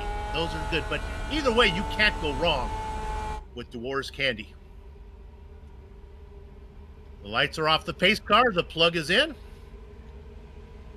And it is Adam Blocker leading the way as we go racing on lap 120. So DJ, where is it? Connor Harrington is back in 17th. He's got his work cut out for him. He's back in 17th, and the battle for first is a little bit murky here. It is our two title contenders, Adam Blocker and Andrew Kinsella, but they had a little bit of lap traffic in between them. Brian Greenlee and Ron Hacker both a lap down in between those two. This is going to give Blocker a nice gap. He's already stretched it out to about a half a second as all of these guys have to navigate their way through, as there are no wave arounds here in Lionheart. Kinsella's got his work to do. Ron Hacker in front of him. Uh-oh, we got another yellow. Oh, it looks like the car of Connor Harrington. You put yourself back there, and what do you know? Corner 4. He was right behind James Krahula. If you want to get a good view of it, we can watch it from the camera of Dustin Wardlow, car number 9. Maybe we'll take a second look. There he is. Oh, there were guys in front of him. I think that was just a little bit of accident focus. Right. He looked up the road and saw it. I was personally very worried that I jinxed him to Alexander Rossi's fate in the 500 this year. But nevertheless, terrible run for Connor. That absolutely destroys his chances at this. He's parking the car. Oh! It was Rigney and Larkamp that got into it. Car number 00 and 62. Larkamp gets into the back of Rigney, and that's what got to Harrington, and Harrington just lost concentration. Here's what happened. Oh, we don't have it. So Rigney, there we go. We're gonna get it. Just in front of Harrington at the time. Rigney and Larkamp get together. We'll bring it up for you here in just a minute. We're gonna come up top and look at it. So we've got some time. We're going to watch this develop over the course of the lap here. That is Larkamp behind, Rigney ahead. Rigney in that green and black, Larkamp in that bright red car. They line it up off the back. Larkamp loses a little bit of time, starts to catch back up, I think, by the time they get into turn 3. Here they go. This is where this is going to start to develop. There you see, great run there from Larkamp, and I just don't think Rigney anticipated the speed with which he was coming up and just tagged him. And then Harrington loses focus looking at what's going on. You can't blame him. And he drifts his car up into the wall. Well, there you go. Working lap number 122. And I believe we're going to have about 19 cars on the lead lap, 18 cars when it's all said and done. Rigney's got his car back out there. Larkamp is still in pit lane, as is Harrington. Yeah, I think a wall smack like that from Harrington may have damaged his suspension. That's the kind of thing you really can't come back from in a race like this. Got a couple of guys peeling off down pit lane. That's or a couple. That's Brian Greenlee and it looks like Samuel Ryman both coming down, just trying to top off a little bit. Hopefully they can go a little bit farther. Greenlee coming in is going to be significant. That's going to reduce anything between second and third. Andrew Kinsella and Joshua Chin are going to line up 2 and 3 right on top of each other, but we're still going to have a lapped car in between Blocker and Kinsella. My count shows 27 of the 37 cars still running. Remember, Blocker's goal is to finish at least 25th, so he's only a few more early nights away from clinching this championship. I don't think he wants it that way. I think he wants to bring this home with a win. You know, the champagne is all the more sweet when you win a championship and a race win at the same time. Exactly. We saw Lewis Hamilton be able to do that this year at Turkey, and I know he said when he got out of the car, it just making the win and the championship makes it all the sweeter. But we can't take anything for granted. We've got about 127 laps still here to go at Fontana. Lights are out, ready to go green once again. Kind of a tip of the hat to the Fontana racetrack. They do have quick yellows. If you've ever broadcast a race at Pocono, you know what I'm talking about, all you sim race broadcasters out there. Pace car pulling in. Adam Blocker still out front. The car directly behind him is Ron Hacker. He's a lap down. Andrew Kinsella races against second. He should make quick work of Ron Hacker. He does not. Hacker gets a good jump, as does Blocker. TJ, keep your eye on car number 93, Joshua Chin. He's been lurking. He could get up there. Joshua always a threat, and no matter what car he's in, he's the reigning champion of the Indy Pro Series here on GSRC. So he starts to take a look. Hacker gets out to the side there. Joshua going to be able to dive down the inside. He's going to get that move done. So your leaders, 1, 2, 3 now on track are the ones who are at the top of the field. That's Blocker, Kinsella, Chin, and Showen now starting to make a challenge on Chin. He's going to try to use Hacker as a little bit of a pick there. Ron Hacker doing a good job, racing hard, but racing clean. Going to make these guys earn that spot. Blocker pulling away. Kinsella. Chin would like to get around here, and no, here comes down low. It's going to be 3 wide. Let's see if they get this sorted out. Showen says, maybe I'll wait a bit. Yeah, we are only halfway through this race, and Tony Showen knows that full well, doesn't want to go too aggressive too early, but he does get a good run there up behind Chin, who's out to the outside, going to try to take that momentum around 1 and 2. This is the battle for third. As they want to also get that position, but then they want to close in on the 2 leaders ahead. Watching right behind them, Jason Galvin. Slowly but surely working his way through the field is Galvin. Every time we check on him, he's another 1 or 2 spots farther up the field. He's currently up 17 spots from his starting position, so major run there, working to the outside of Joshua Chin. Slot him up another position into 4th. As this battle continues to heat up for 3rd, Showen has the advantage, but Galvin's charging hard. Great racing.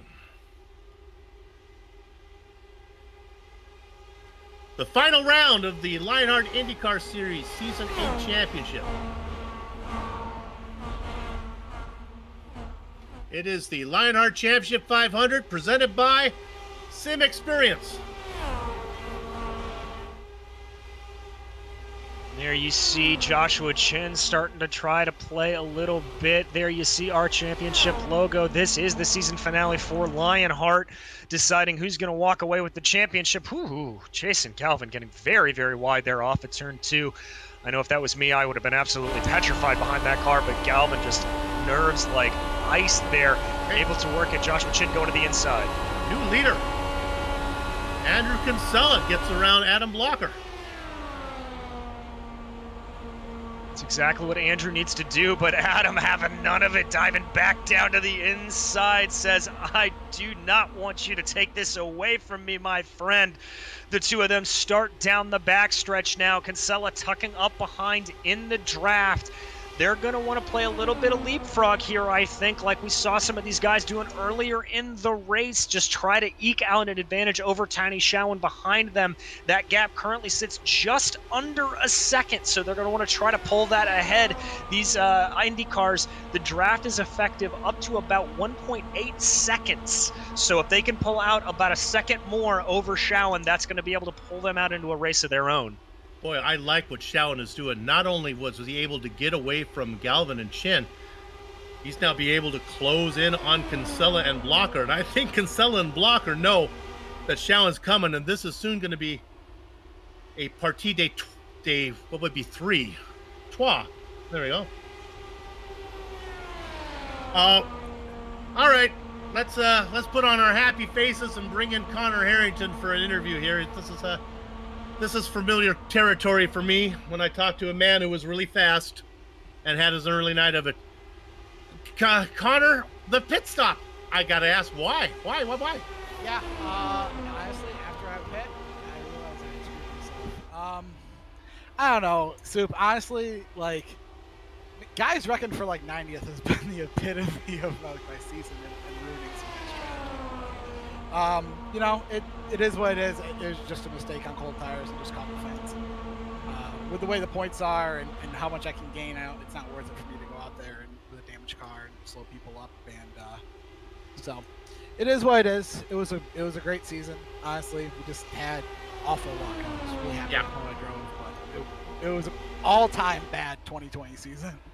He was clearly all race long of his saying he's been fast, but bringing the car home has been his issue.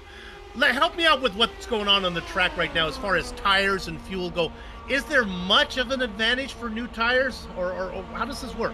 Well, I mean, I know the new tire model has really thrown a giant monkey wrench into what everybody's been used to all season. Truthfully, the tires don't lose like tread that much. It's just the limit is on thermal. So if you get the right front really hot, you're going to struggle. But you know, I came out of the pits on new tires, granted on full fuel, and I had issues getting around Kinsella and Chin and Blocker, who were on older tires but lighter fuel. So I think really it's going to be interesting. It's going to be a battle for track position and see who doesn't get caught out by an untimely yellow. It'll be interesting. So I'll get you out of here on this one. So how long? Let's say you are on 15 lap old tires. Do you come in to make the tire change, or do you go the distance if you have the opportunity? Let's say you have a full run to go. Well, I mean, if you got like 15 laps of fuel, and like I think as soon as you can get to the end is going to be the opportune time to pit and try to save as much track position. So as soon as that window is open, if you're getting caught up by somebody, you know, and you think you can probably gain a second or two by not being behind them, you can definitely make up some time there. So if you're good on fuel, this will help us out since we're doing the broadcast. You think if you're good on fuel, you're not going to see people coming in for tires then? No, probably not. I mean, obviously, we just saw like, cold tires aren't really great on the first couple laps. So really, I think, you know, if you're good on fuel, you should hold on to that track. All right, Connor, thanks for the insight, and sorry to talk to you. It's always a pleasure that we get stuff from you when we talk Miss Rates. Good luck next season, man. Yep, cheers. Thank you, guys. Thanks very much. Connor Harrington, fast but unlucky. Many a race driver DJ can have that put on their tombstone. Well, when they pass away of natural causes. Let's look at third position. This is Shawan. The guy to watch is really Galvin and Chin right behind him for P4. Chin in the purple car. Galvin in his familiar thumbs-up cancer down livery. They're just putting in laps right now.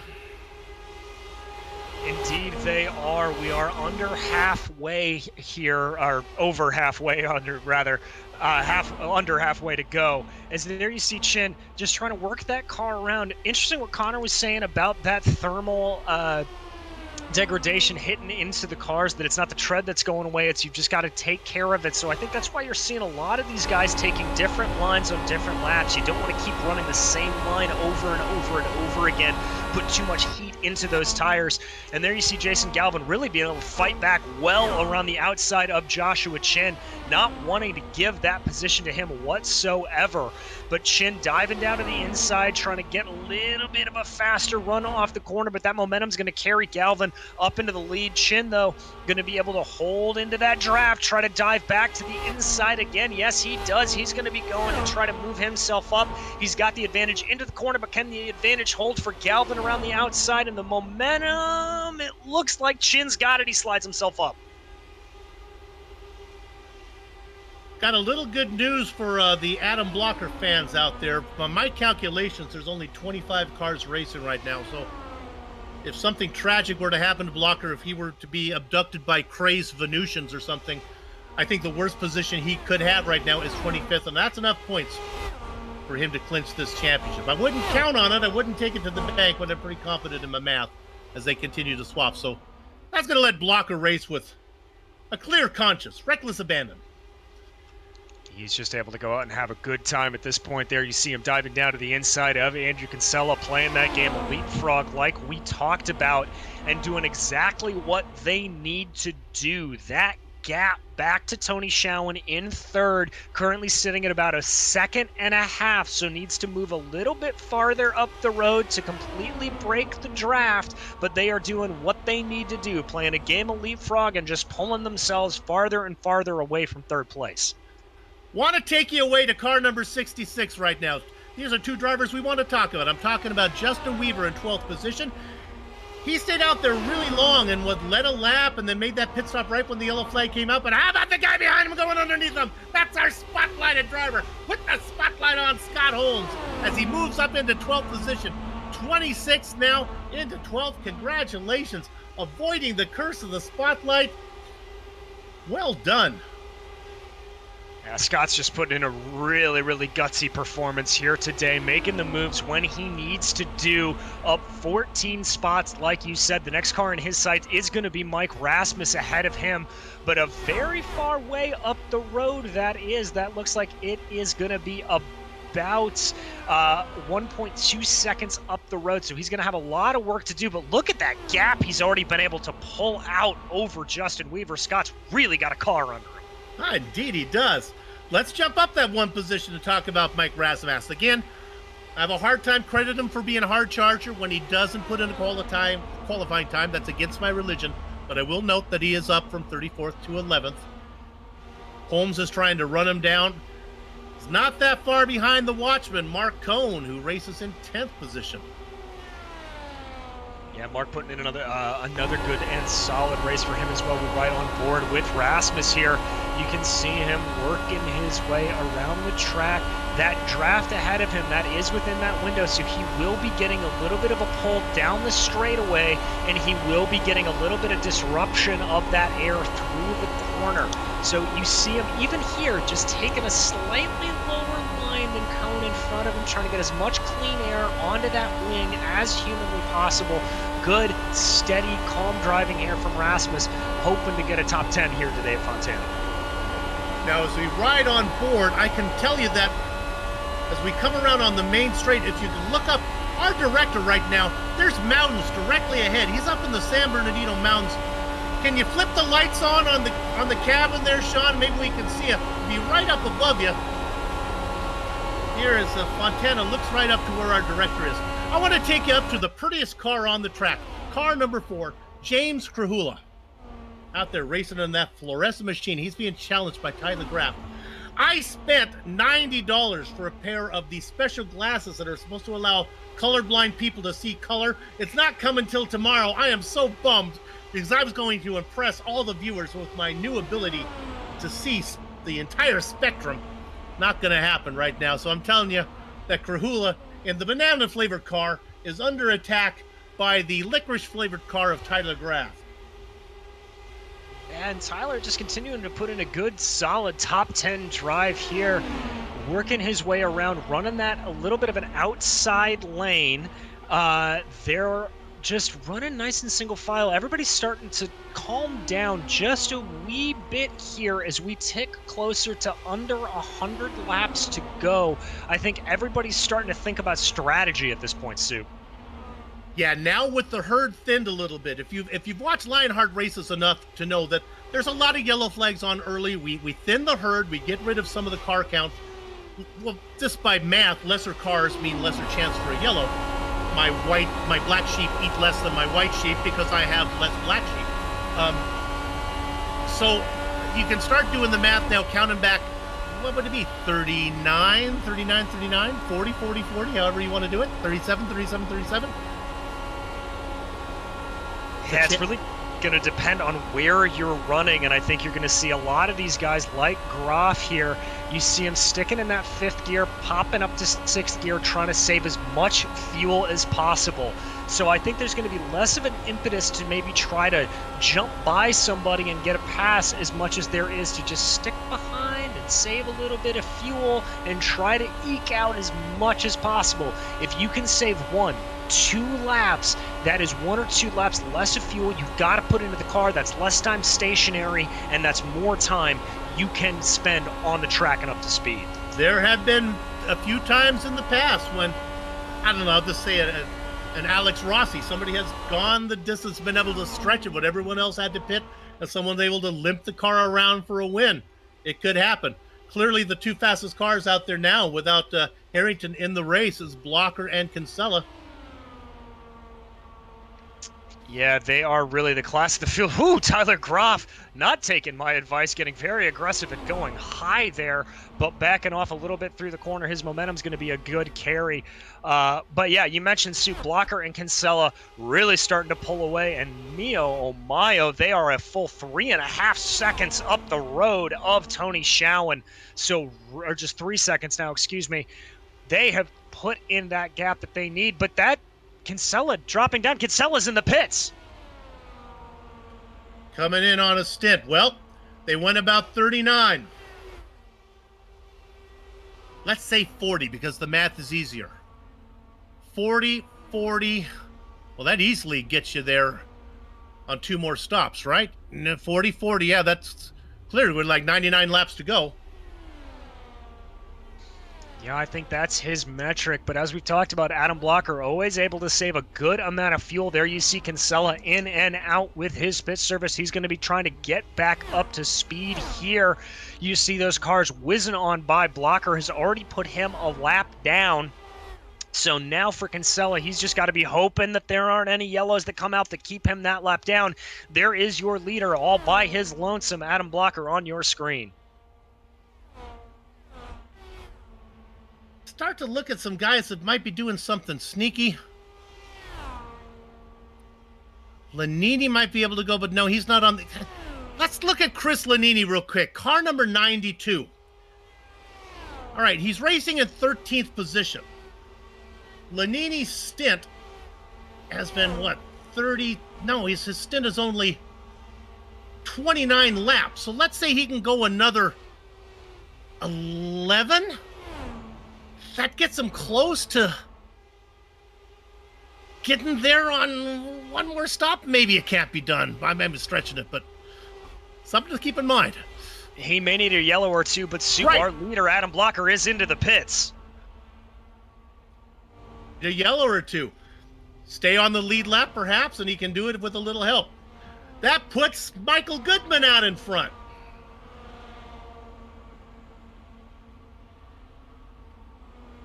And what we'll do is we'll check in on Blocker to see how he fares in relationship to Kinsella. Blocker beginning to roll.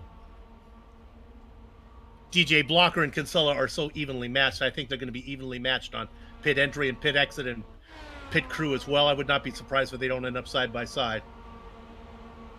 I think that's an absolutely perfect sentiment. As Blocker starts to get up to speed, coming out of turn 2, you see Kinsella there on screen, and there they are. You nailed it, Soup. They came out exactly where they came in, just separated by the merest of margins. Kinsella running on the outside of Blocker now. just going back to that game of leapfrog that they were playing for about 40 laps before they came in. So Goodman comes in. And I believe that's going to put, there he is again. Let's put the camera on car number 9 real quick. This is Dustin Wardlow. We'll give these guys a little screen time as they're cheering at Dwar's Candy.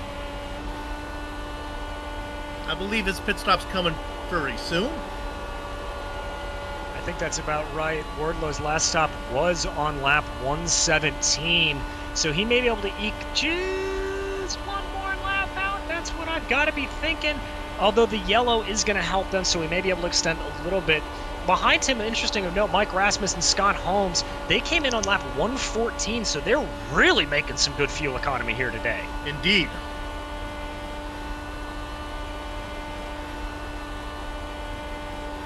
And I think Rasmus, when Wardlow's going to be coming in next lap, probably. Oh, you think? There's Rasmus coming in right now. Coming in a little earlier than I thought.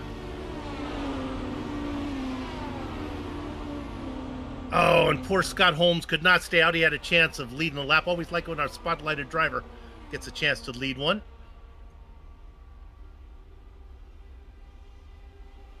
So there you see everybody coming in for service. Looks like it's nice, clean stops for everybody.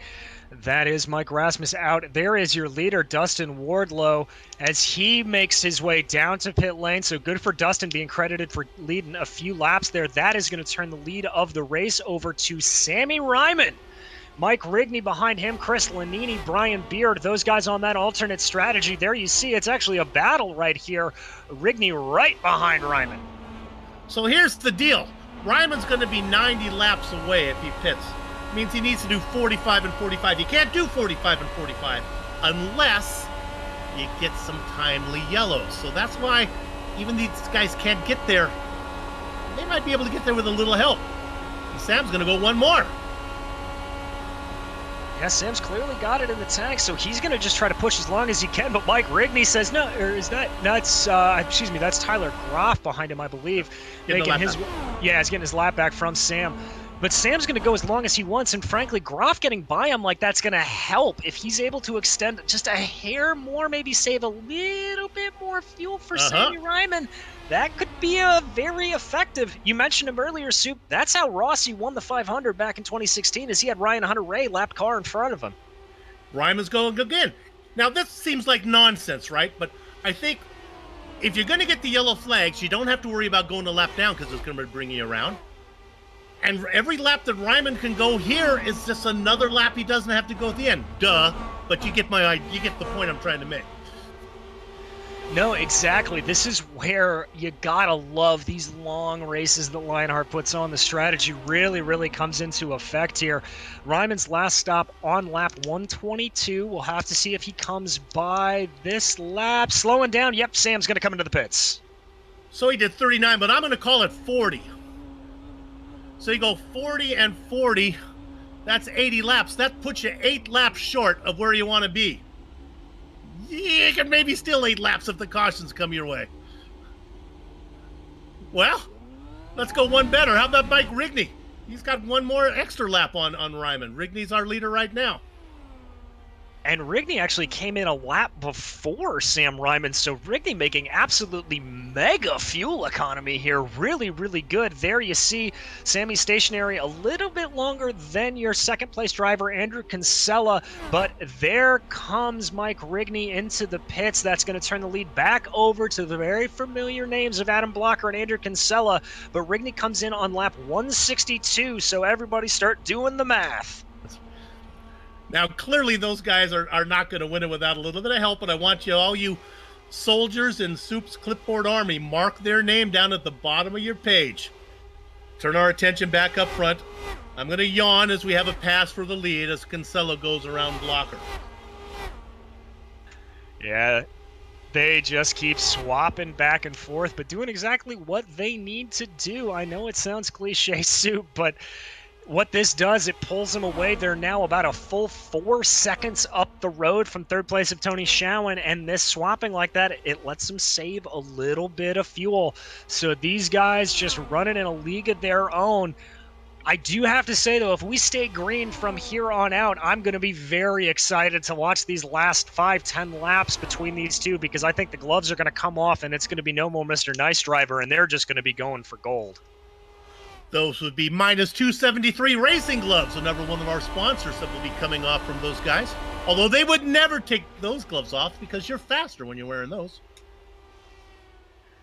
That is indeed the truth. I have a pair right next to me, and whenever I do strap into the sim, I always put them on, and I think it saves me a couple of tenths. But my crazy Uncle Vinny, I've told this story before, but he swears by it because he's a really famous second story man, a cat burglar. And he's a sim racer as well. He uses them both sim racing, and he swears that when he's upstairs trying to pick the combination of the wall safe, that he can feel the tumblers fall, because that's how sensitive they are. So you will enjoy them. Also, Gus, their driver, they call him Getaway Gus because he doesn't go in, but he wears them also as they get him in the getaway car. So check those. There's another one of the sponsors. Any of the sponsors, go to LionheartRacingLeague.com, and you can find out all about our sponsors. Go ahead, DJ. You have something more important to say than what I was talking about. That's not the right URL. They're going to put a link there somewhere. That's LionheartRacingSeries.com. There we go. All right, DJ, I'm done screwing things up. What do you got to say? No, I was just going to say, as you continue to watch this battle between the two of them, working their way around, we are 166 laps down. This is it's boring, but you got to admit, it's just impressive that these two are so in sync together that they know exactly how to lift, how to pass, and how to make this look easy. And believe me, Soup, it is not easy to be doing what they're doing.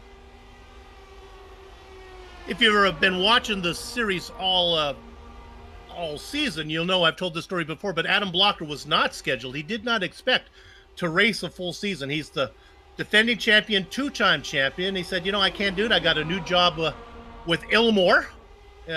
Racing fans will be familiar with that engine manufacturing. But the COVID got to him and his work schedule, and so his financial loss was certainly the viewers' gain, and we got to watch him race the whole season. And on his way to picking up a third consecutive title. Very impressive. And just a reminder of those championship implications for anybody just joining us. Blocker needs to finish in the top 25, and he will lock down his third consecutive title. His biggest title challenger, Andrew Kinsella, the guy running with him right there in P2, the blue and the green cars.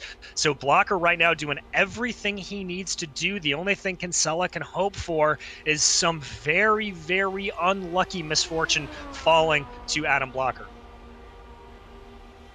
Also looking towards the future, I know Sage Karam is out of this race, but I've been following his real-world exploits, and looks like he's secured at least a drive for the Indy 500 next year, so that's wonderful. We wish Sage all the best as he puts life and limb at risk.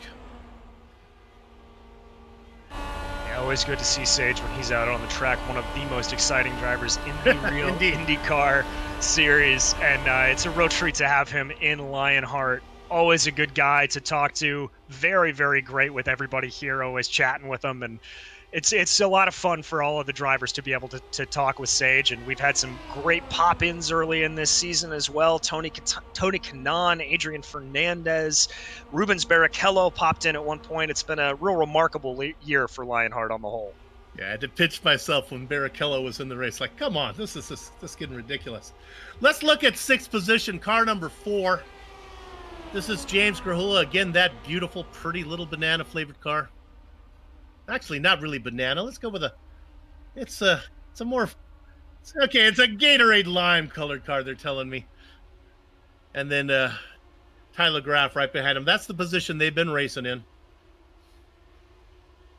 Yeah, everybody really just starting to sort of lay back here. I think Groff, we talked about how he's trying to save some fuel, potentially works out to the outside.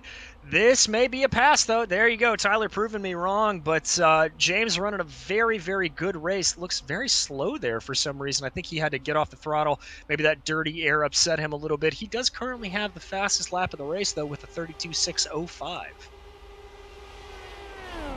If I ever wanted a guy to transport my crystal chandelier from Home Depot to my house, it would be Tyler Graff. He's a he manages to bring the car home a lot. Rarely do you see him get into trouble.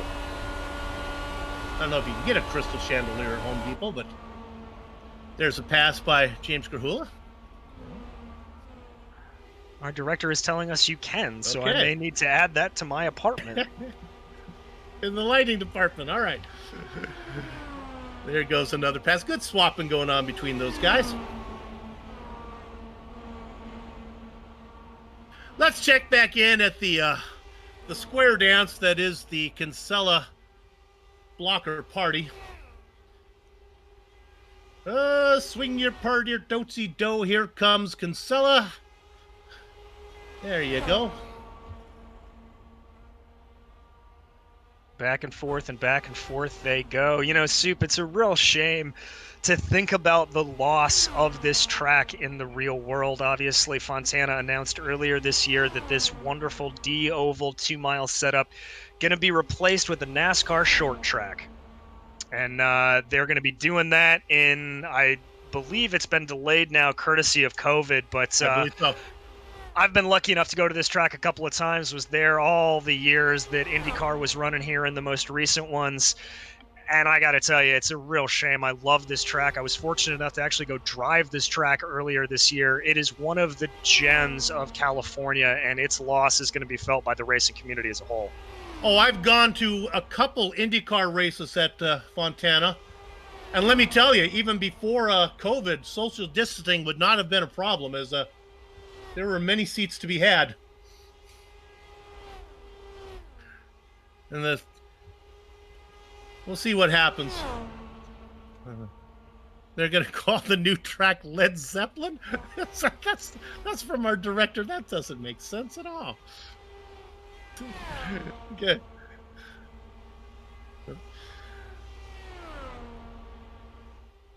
Galvin and Chin in a nice battle. Let's take a peek at them in fourth position.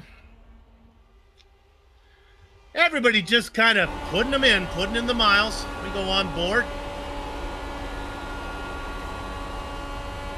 Yeah, this is how it goes, and I really do have to give credit, though. You know, this may seem like things are slowing down a little bit, but it is massive credit to the Lionheart IndyCar Series as a whole. It is the talent level of these drivers. These guys have been racing side by side, tooth and nail now for 178 laps. They're going to turn in 500 laps by the end of this race.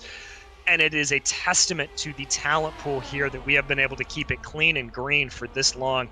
Really, really good racing all the way up and down the field. Let's go up front for a minute, because maybe there's a story.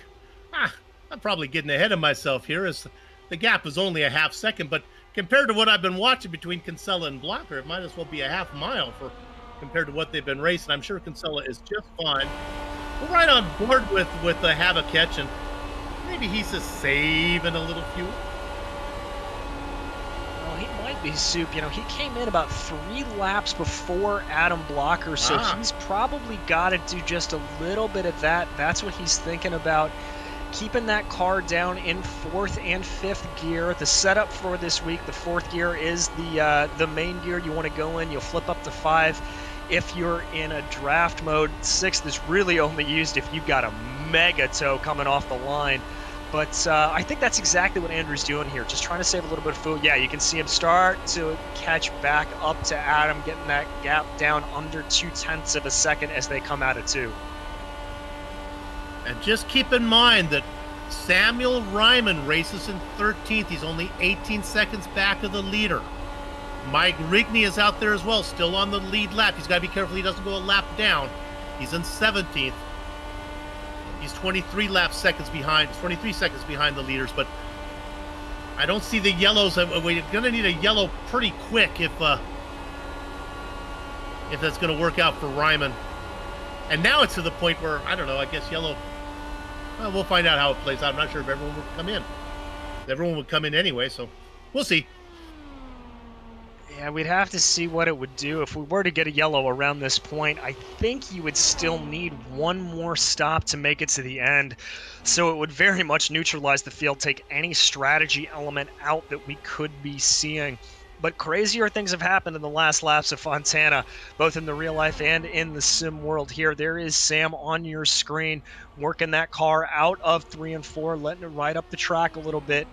We heard from Connor Harrington earlier talking about how you've got to worry about the thermal bleed into these tires and how you've got to keep those temperatures down. You get the tire temps too high, you just completely and totally lose grip. So that's something that's playing into everybody's mind here today. Just to follow up on that Ryman story, I think what Sam would need would be a yellow flag after everybody had pitted. That would allow him to stay out even longer. He could stay out, roll around, pick up a few extra laps that way, come in, top off right before we go green, and see if that would do it. Jason Galvin making a stop. So Galvin the first on that earlier pit strategy. Galvin now coming in. You can see him there getting service. The wreckage of some of those cars that had a little bit of damage in front of them as they work their way out. Here comes Galvin back out onto the track. Good stop from him. No errors. He's going to be the first one to bite on it. Still will need one more stop probably to get himself to the end.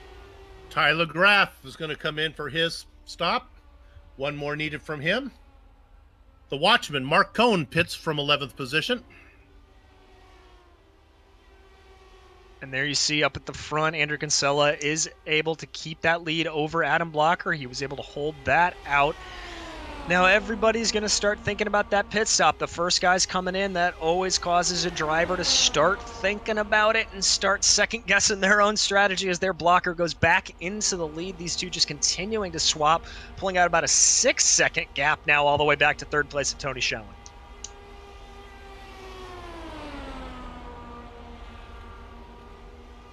Working lap number 185. All right, Kinsella bites. That's expected as he came in 3 laps before Blocker.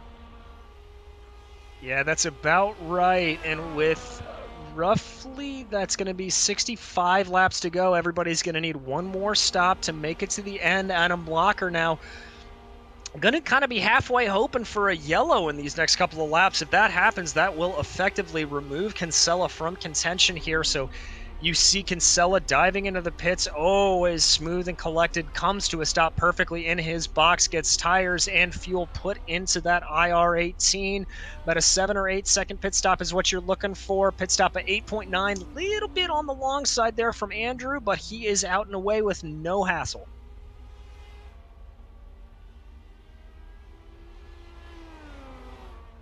And you see these pit stops made. Samuel Ryman can probably go another 15 laps. Certainly in 9th position, so he'll be in the lead for a pretty good portion here.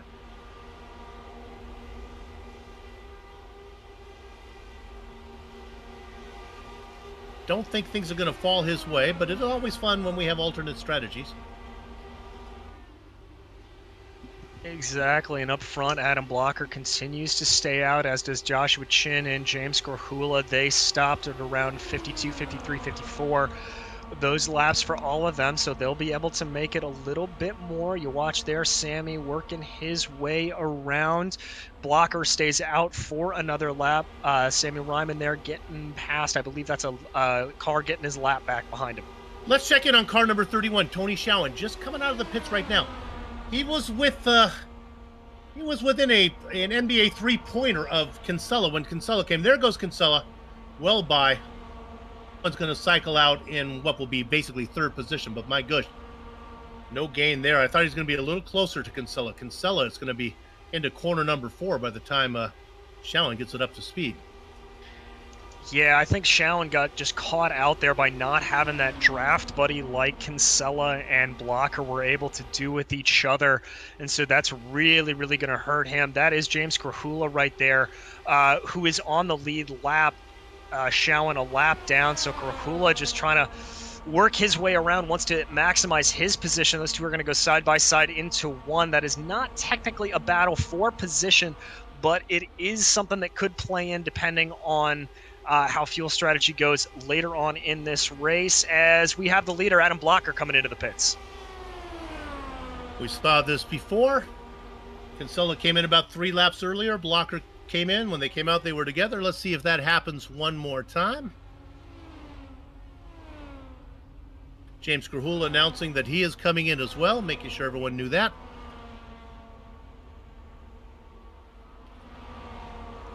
There's that pit stop being made. You may ask, where is Kinsella right now? Well, he's just working his way through 4. And he's coming by.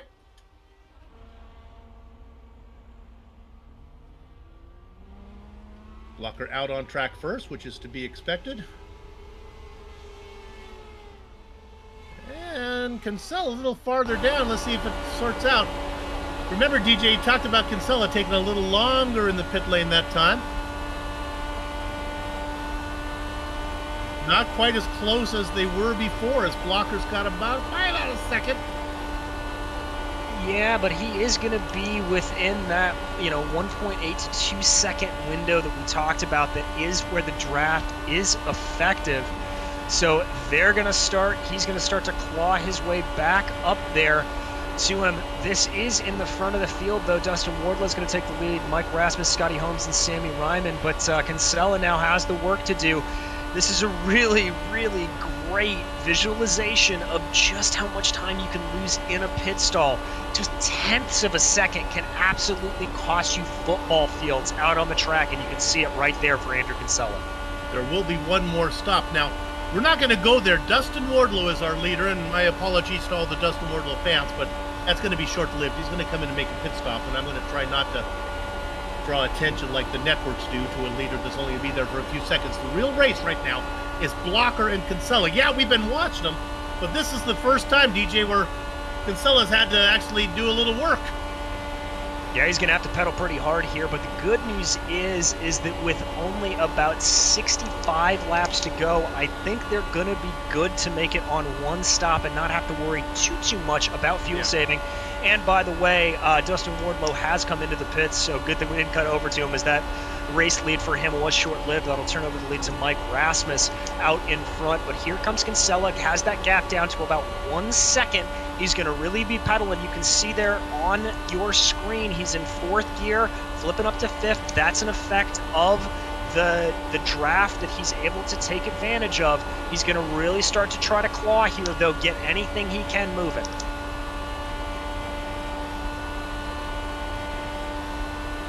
They are working lap number 195. 55 to go from here for them. All right. Right, Mike Rasmus comes in, makes his pit stop, and now we are going to put the camera on the guy that is sneaky. Car number 63, Samuel Ryman. He is our leader. I don't think he can get there with only one more stop. But keep in mind, everyone else has to make one more stop. If Ryman can do some magic, it would certainly be fun. I think he's got about another 5 laps in him. I think that's about right, and we have seen crazier things happen here in the Lionheart Series, so we're going to have to keep an eye on Sammy Ryman here. Always wanted to try out a little bit of an alternate strategy, and this time it looks like there is a outside chance it could pay off for this driver of the 63 car. There you see him blowing by Mike Rasmus, who led for a couple of laps here. Sammy just lining up behind Mark Cohn there. That is Cohn in front of him. Lapped car. That's going to help Sam out a little bit. He's going to be able to tuck up behind, save some fuel in the draft. Now, we usually wouldn't focus on this kind of situation, but I think there's an outside chance if the yellows fall right. Now, that Sam could get there. If a yellow were to fall right now, it wouldn't be the worst thing that happened to him. He could stay out, pick up a few extra laps, top off at the very end of it, and maybe go the distance from there. We'll see. Yeah, that'd be a real stretch for him, but the one advantage he would have in that situation is he'd basically put pretty much the main contenders in this race a lap down. Yep. But we'll have to see Sammy working his way around, staying out again. I think you're right, Soup. He's got maybe 2 or 3 laps left in that tank, but Mark Cohn ahead of him, proven very effective. That's going to be a major help for Sam to be able to save just a few extra tenths of a gallon. Another strategy point that Ryman may be thinking is we are racing in virtual California, and this is a new build for iRacing. Maybe they have implemented like the constant power outages that we have here in California, and maybe the lights will go out here in the virtual Fontana and they'll call the race early. iRacing is always striving to be as accurate as possible, so it wouldn't be the craziest thing I've ever heard of. Sammy Ryman here. Glad you're with us. We are 4/5 of the way through. We're going to look at this battle between Tyler Graff and James Krahula. That's the dark car of Graff inside the Gatorade-colored car of Krahula. Good move to the inside for Graff, but these two have been stuck like glue together for lap after lap. Here you see Krahula powering on to the outside, gonna try to take full advantage of that momentum going into 1 and 2, forcing Tyler down onto that inside line. It's really just gonna be a battle of wills between these two of who can do it. Fresh tires there though for Tyler, so he doesn't have to worry too much about the car slipping up the track. He's gonna be able to tuck back behind in the draft now of Krahula, see what they can do. Tyler's gonna now move on to that outside line, see if he can make the momentum work for him. And Samuel Ryman finally had to come in. Cinderella does have a curfew, as does Mike Rigney. They are 50 laps away. You just can't get there from here. Yeah, they're definitely going to need some help from that virtual flag stand at some point, but we continue to stay green here at Fontana, and Tyler Graff on your screen really pulling a good gap away from James Krahula, able to pull out about a 0.4 of a second advantage. That's the biggest gap we've seen. Mike Rigney, though, officially coming into the pits. That's going to reset the leaders back to Adam Blocker and Andrew Kinsella. And here's the real story as we go back, as we'll get off the car coming into pit lane. Let's go up to our leader for a second. Andrew Kinsella has not been able to gain. In fact, he has lost time to Blocker, who begins to pull away. Blocker with that suspicious qualifying of 12th. Kinsella qualified much faster in 5th, but right now Blocker clearly has the pace and is getting ever so close to being out of the draft. Kinsella is. Yeah, he's really starting to slip back, and when you fall down into that sort of 1 second to 1.5 second window of that draft, you lose the effect as much on the straightaways, so you don't get that sort of vacuum effect that pulls you right up behind, and instead you just get a lot of dirty air through the corners. Andrew will have to lift off a little bit more, alter his line, not take the preferred line through the corner. And so it's very hard to try to claw back into that maximum window of being within about a half a second where you can just slingshot on by. So Andrew's really got his work cut out for him here. The one thing he will have in his back pocket, though, Soup, is he will be able to save a little bit more fuel. Now remember, Andrew came in on lap 185. Adam was able to stretch 5 laps longer to lap 90. These guys are both going to need one stop to come in regardless, but if Blocker can stretch a little bit longer, that'll give him a safety blanket in terms of any yellow flags that may come out, and he's got to put less fuel into the car, so it'll be a shorter pit stop. I'm going to jump you over real quick to a driver that really has been neglected by us here at GSRC. Car number 48, 10th position. Talk about Aaron Morgan. Probably hasn't got enough screen time as he deserves. Started in 37th, again, didn't qualify. So if you don't get screen time, that's your problem there. Put in that qualifying time. Super love you, Mark. Racing in 10th, up 27 positions. You know, I have a problem with iRacing. His club is Carolina. All right, I don't mind you. Shouldn't it either be like North or South Carolina, or at least plural? Shouldn't it be Carolinas? This little pet peeve I have there. Well, I know there's a couple of things weird with that, as native son of Indiana. I know Indiana has its own club, but Michigan, Wisconsin, and Illinois are sort of all thrown in together. So not entirely sure how they do that. What do they call? Description. What do they call that club? Does that have a name? I think it's just the Midwest Club, but Indiana has its own club. Well, you got the Brickyard in your state, so I guess that's all you deserve. I'll take it. 1 month out of the year, we're rolling. There you go. Yeah. Blocker running away with this thing, boys and girls. He really is. He's got that gap up to about 1.5 seconds on that last go-around. So Andrew's really got to be careful here. He's going to completely lose that draft up to Adam, and with that fuel stop disadvantage like we talked about, it's not going to be helping Andrew at all as Adam just continues to get that gap, looking close to 1.6. I think Blocker just continues to lock down this race, ticking in here, 42 laps to go. You'll want to hang around for the post-race show because we're not only going to have our traditional go through the lineup and talk to some of the drivers, but we have awards to give away. So don't leave. We got a jam-packed final episode here of the season for you. Of course, that is the Lionheart Championship 500 presented by SimRacing, and the post-race show is brought to you by HyperX.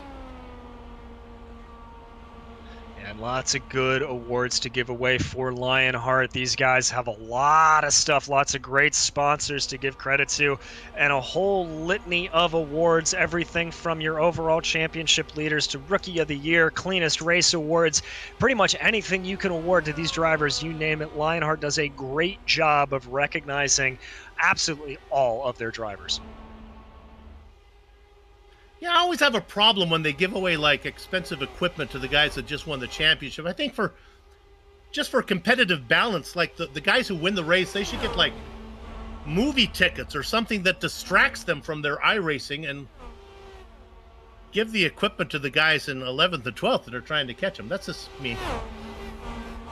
A little bit of a balanced performance there. Yeah.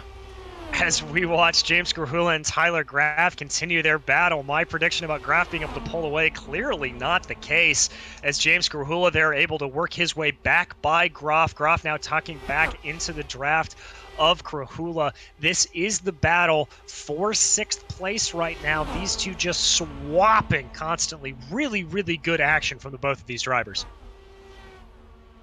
16 cars on the lead lap.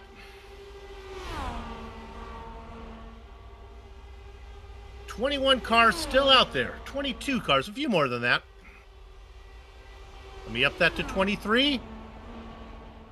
Ron Hacker's out there. He's racing in 24th. He's our last car out on the track. Yeah, obviously for those just tuning in, we had a couple of very unfortunate incidents early on. A couple of pit lane incidents there, as well as some tags on the wall to demonstrate iRacing's new damage model on these IR18s.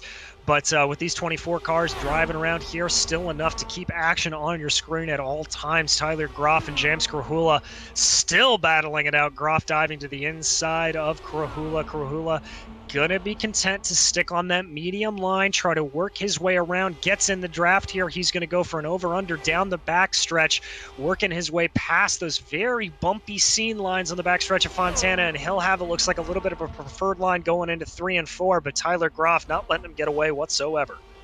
And you watch on this shot as they come at you at the top of your screen. That is Mark Cohn. He's coming as well back there racing in 8th position, and he's bringing with him Mike Razimus. So there's a couple more guys coming to the party here.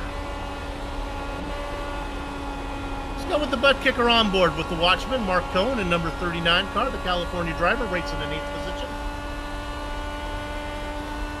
Again, get yourself haptically immersed there. Okay, go ahead, DJ. I was just going to say there, you can see the effects of that draft that we talked about, that 1.8 seconds about where that draft kicks in. As he comes in for doing his thing, he's the first of our pitters to come in. Mark Cohn coming in on lap 215 here. So the butt kicker onboard camera comes in. You know, funny thing, I took my butt kicker, my wife and I went on a cruise. We took the butt kicker with us because I took my sim racing rig on the cruise, put it in our stateroom, have some fun. about 3 days into the cruise, a Navy officer knocks on my door, and they made me stop using the butt kicker because apparently the low frequency on the butt kicker was interfering with the Navy's ability to talk to their submarines. I was happy to oblige because I'm a patriot. I don't want problems. I didn't want like a Crimson Tide type thing happening. So, but just so you know, butt kicker, great product. Don't take it on a cruise ship. There you go. Good information all the way around. We focus here, though, on our leader, Adam Blocker, as he comes on by to start another lap 217 starting. He's got a 1.5 second gap back to Andrew Kinsella. Looked like for a minute Kinsella was completely going to lose touch with him, but Kinsella staying just close enough to get a little bit of that draft there. You can see him in the back of the screen. That light green car, let's call it teal almost, as they come through 3 and 4. God bless you, DJ, for trying to keep the drama in this race, but this thing is over unless we get a yellow flag. Two-time champion Adam Blocker. He's got more wins than anybody else in Lionheart history.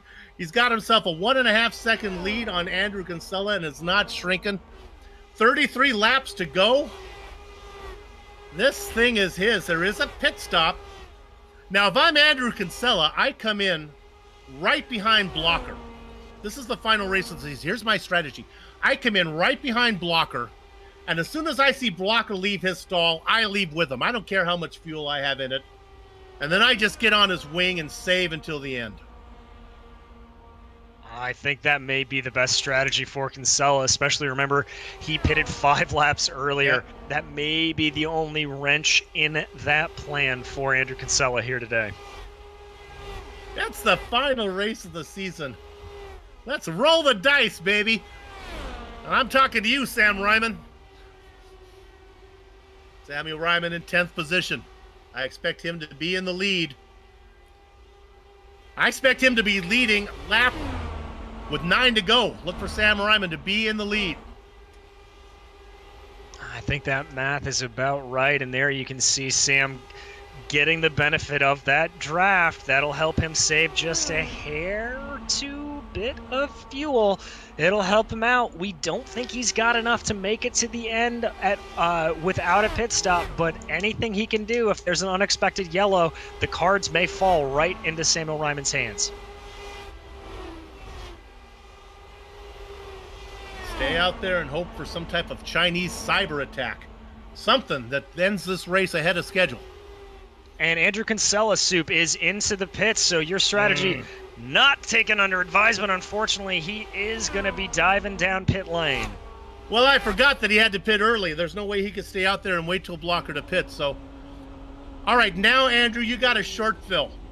You do not need to put in enough fuel to get to the end. You need to put in enough fuel to get behind Blocker.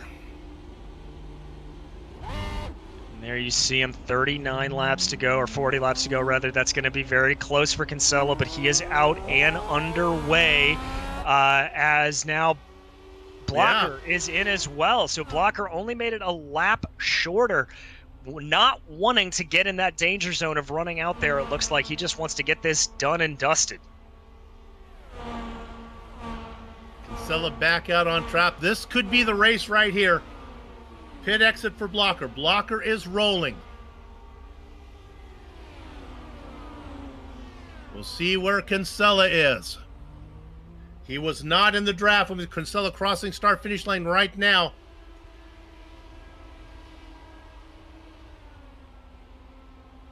You're going to have to see a couple cars go by. First, you'll see Hassard. Then you'll see Weaver. You might see Beard. Kinsella trying to get around Beard right now. Blocker trying to get the car up to speed. He does have it up to speed. The interval. Back to Kinsella. Kinsella's closer than he was before. Not by much. Not by much, but that draft is really going to help him. So there you see that mega slingshot he got around. Indeed. Now working his way down inside of Joe Hassard. That's going to pull him right up to the tail of Adam Blocker. 3/10 in between the two, maybe 6 or 7 car lengths. This is back to being a race. And it was a slingshot from Hassard and Weaver. He had a double slingshot there that got him into shouting distance of Blocker. He should be able to close here if the car's running well enough. Our leader is Joshua Chin, but he'll need to pit. Everybody ahead of these two drivers do need to make a second stop. Nobody able to make it to the end, so this is effectively the battle for the lead. There you see Andrew Kinsella trying to claw in anything he can onto Adam Blocker. About 5/10 the gap between those two. You can see there, great graphic work. You can see the speed advantage that he gets down the straight. Wow, he is flirting with that apron, really driving that car here tonight. Kinsella taking really wide entries into the corner, going down to the apron, letting the car swing out. He's racing it for all it's worth, and he's coming now. Watch the line he takes. Real wide entry, then he dives it down in there. Yeah, looks like he's close enough, though, on that one, Soup. He doesn't really want to get too much of that dirty air, so he kept it up high to try to keep that momentum as much as possible, flicking all the way up into 6th gear. That just the effect of the draft behind him there. He's going to tuck in again. Here he goes. He's got that gap down to under 0.3 of a second. Kinsella is on a charge.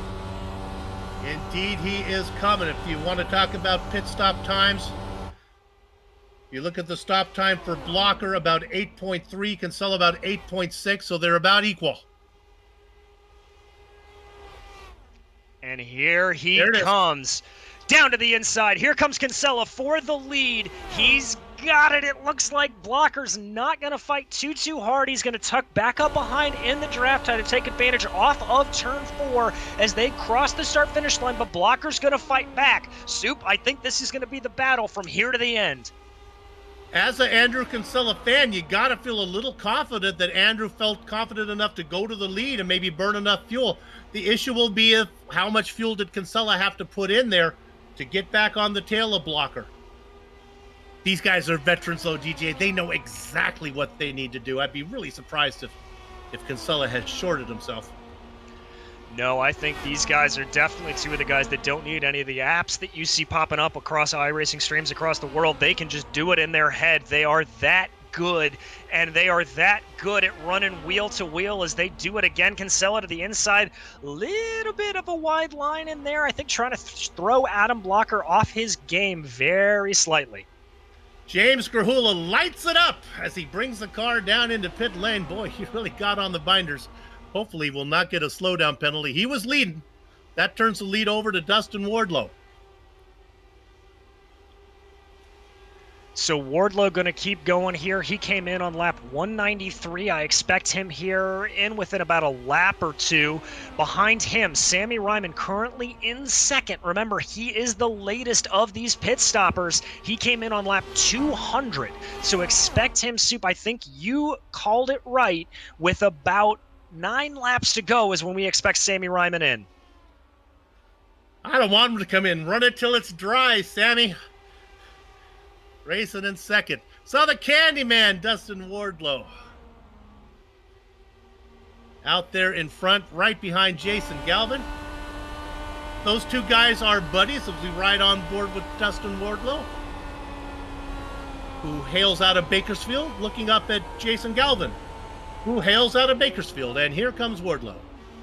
Wardlow diving into the pits. That was about right. This gives the lead over to Sammy Ryman. Behind him, Scott Holmes doing a really good job of keeping out on fuel. He came in on lap 194, so doing a very, very good job there. But we watch as Wardlow comes in. Here we go as a view back around. There is your leader, Samuel Ryman. He is going to keep going around here. Little bit of a wiggle. Don't know if that's an indication of pitting or if that was just a little bit of an error catch as he's going to work his way around. No, that was definitely just a catch of a little bit of a wiggle.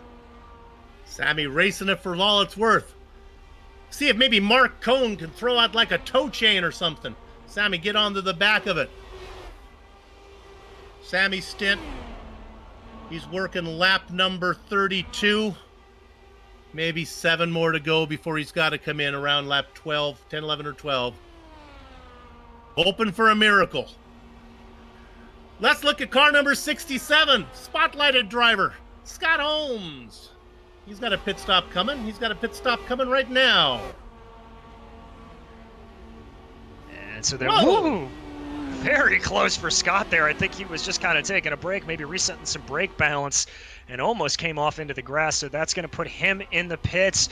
We'll promote Mike Rigney up into second right now. He's about 6 seconds back of our leader, Sammy Ryman. Scott Holmes coming to a stop in his stall. All these drivers pitting, and of course, this is all going in front of Kinsella and Blocker.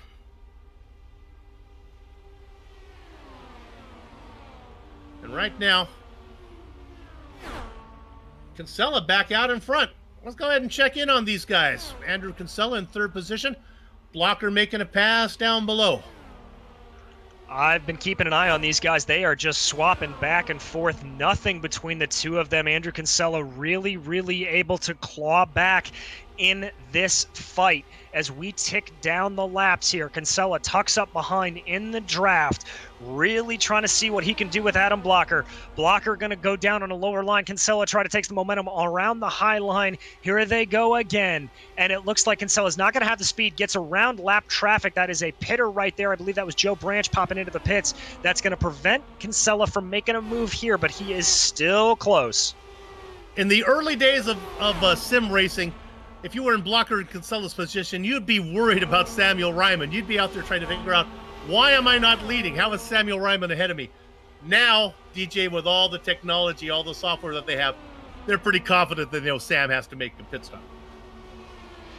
Yeah, I think and that is also credit to the iRacing service as a whole, making these cars as accurate as possible. We've kind of joked about the damage models and we talked about the tire models, but these guys are painstaking in making these cars perform exactly as they do in the real world. So Sammy is unfortunately going to have to make that stop. I do not think he can come up with 9 laps of fuel out of nowhere. You see him backing off there a little bit, just trying to keep the revs low, keep out of the throttle as much as possible, but he knows as well as anybody he does not have enough to make it to the end unless he gets very lucky with a yellow here. Right behind Ryman was Mike Rigney, who actually I thought could go a couple laps farther. Rigney has called it time to pit, so he comes in. That puts Blocker now up into second. Ryman's lead, 9.8 seconds over two-time and defending champion Adam Blocker. And Sam's going to bring it in now. He's gone as far as he could. Well, here's the good news. He only needs to take 14 laps worth of fuel. Yeah, so that'll be a very quick stop for him, and it will promote these two back into the lead. Andrew Kinsella falling back a little bit off of Blocker here. I don't know if maybe that's a little bit of fuel strategy or what that is, but he's not making the super aggressive attacks that we've seen. But we've got about 13 laps here to go, and don't be surprised if that full aggressive mode from Kinsella comes on here as we tick down under 10. That was Mike Rigney, who was just coming out of the pits, going a lap down. He was on the lead lap before he pitted. Blocker comes across the line.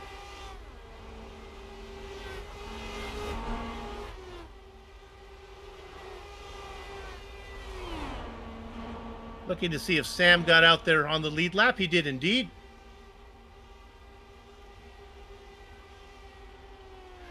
Traffic now, DJ. Blocker in first. He's got Adam Frazier, Chris Lanini,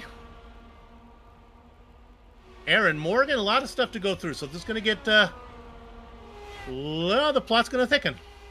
It very much is, and what it's going to be dependent on here is where he can dispatch these guys and how aware they are of what's going on behind him.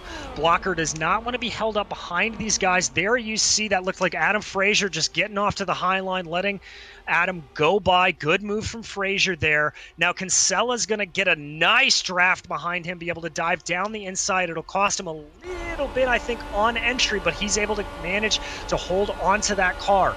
This is going to help Blocker. Those cars in front, it's going to get right to everything, but he's got to hope for Kinsella to be able to pull in, and it looks like he's trying to do it, working everything he can. That gap just under 0.5 of a second. The cars ahead of him, Chris Lanini in 14th. Last car on the lead lap. No, let me correct myself. Aaron Morgan is the last car on the lead lap. So that's a battle for position between Lanini and Morgan. Those guys both know what's going on, though. 10 laps to go. I don't think they'll make it too hard for Blocker. Blocker now getting a tow. Yeah, and that tow from Blocker's been able to eke him up about a tenth or two up from Andrew Kinsella. There you see Morgan just sliding off to the side there, running that high line, not compromising too much of his speed and not compromising too much of Adam Blocker's, but what that does is it just lets Andrew Kinsella slip back ever so slightly farther. There you see him driving super low, little bit of a correction there, got a little close to the line, but now he's going to get that tow from Aaron Morgan and hope that can help him close up to the back of Adam Blocker.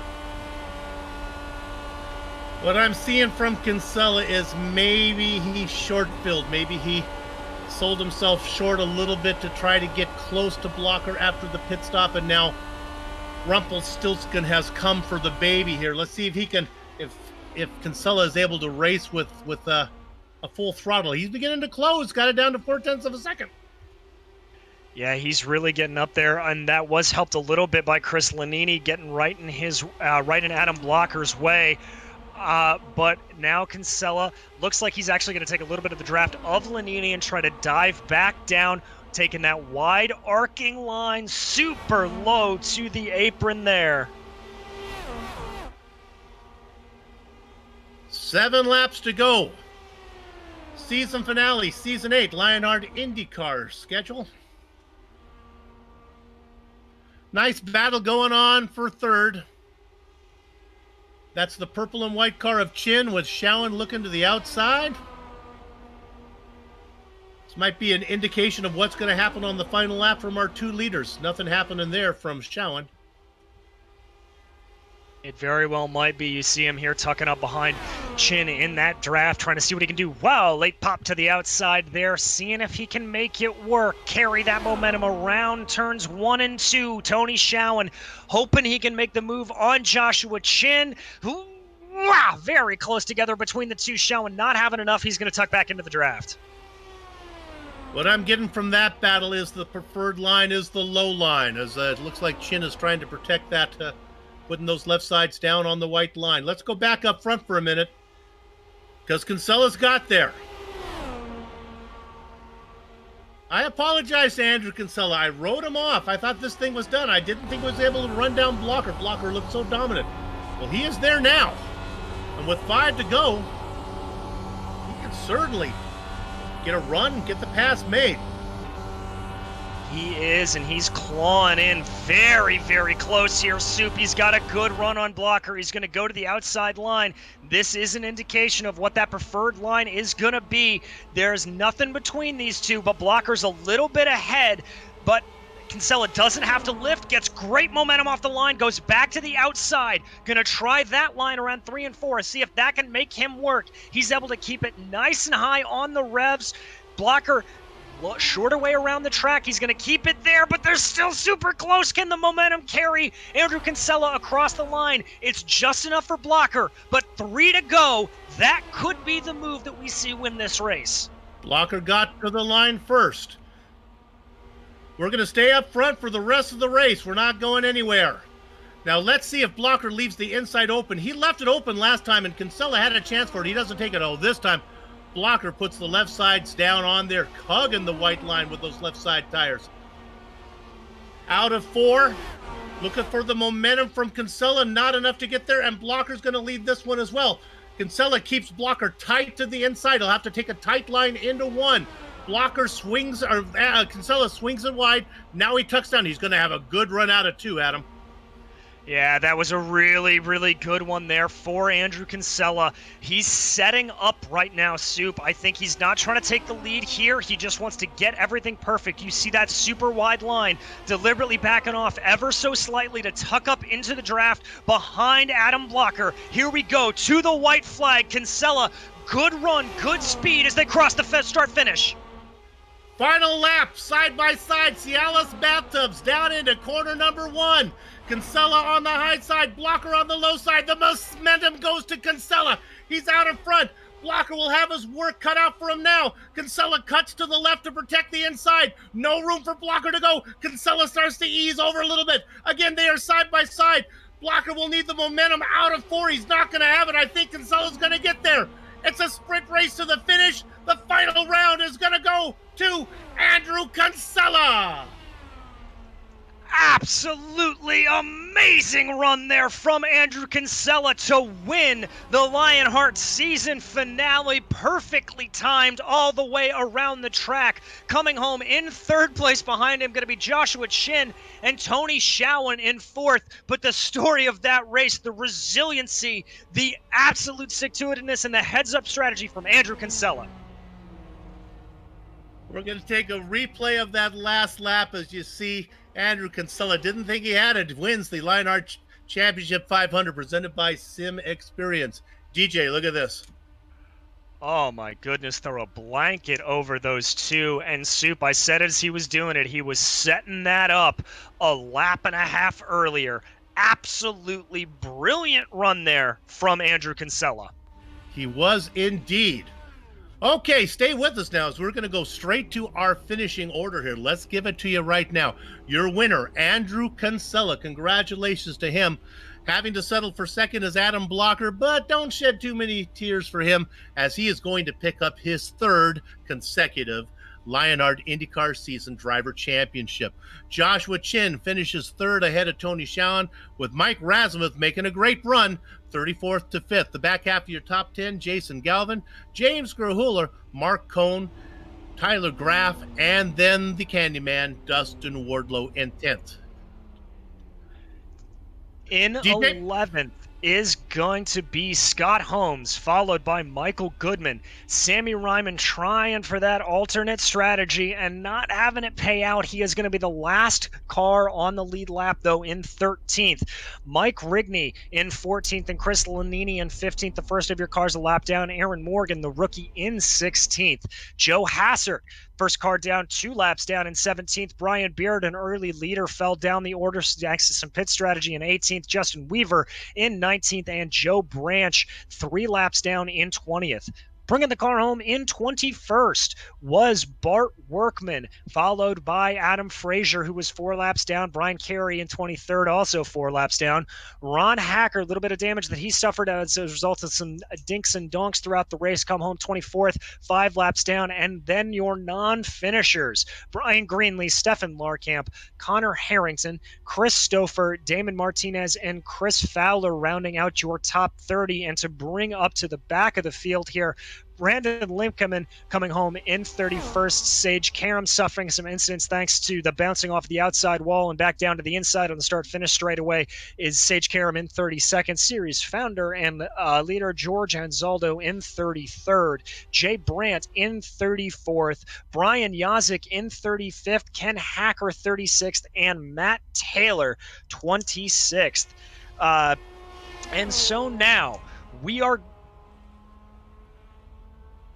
So we're going to watch here as Adam Blocker takes his victory laps around. Adam Blocker, the 3-time Lionheart Series champion. You can see him working his way backwards around the track. An amazing season from Adam. He said he wasn't sure if he was going to be able to hold and be a part of the season all the way around, but he was able to come in, put in a full season, and he dominated this season to be able to come in, held on to it, and did a absolutely wonderful job. Amazing job to him. Amazing job to everybody who raced today. This has been an absolutely wonderful race, but we have the third place driver here in the booth, Joshua Chin.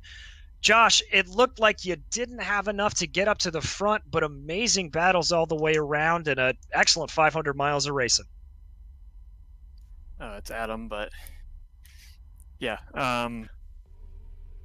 Sorry about that. We had a little bit of a technical issue. Josh, there you go, buddy. Didn't have enough to get up to the top of the charts today to challenge Andrew and Adam, but you put in a heck of a run there to come home third. Great battles all the way across, especially some good battles with Tony Showen, a good 500 miles of racing.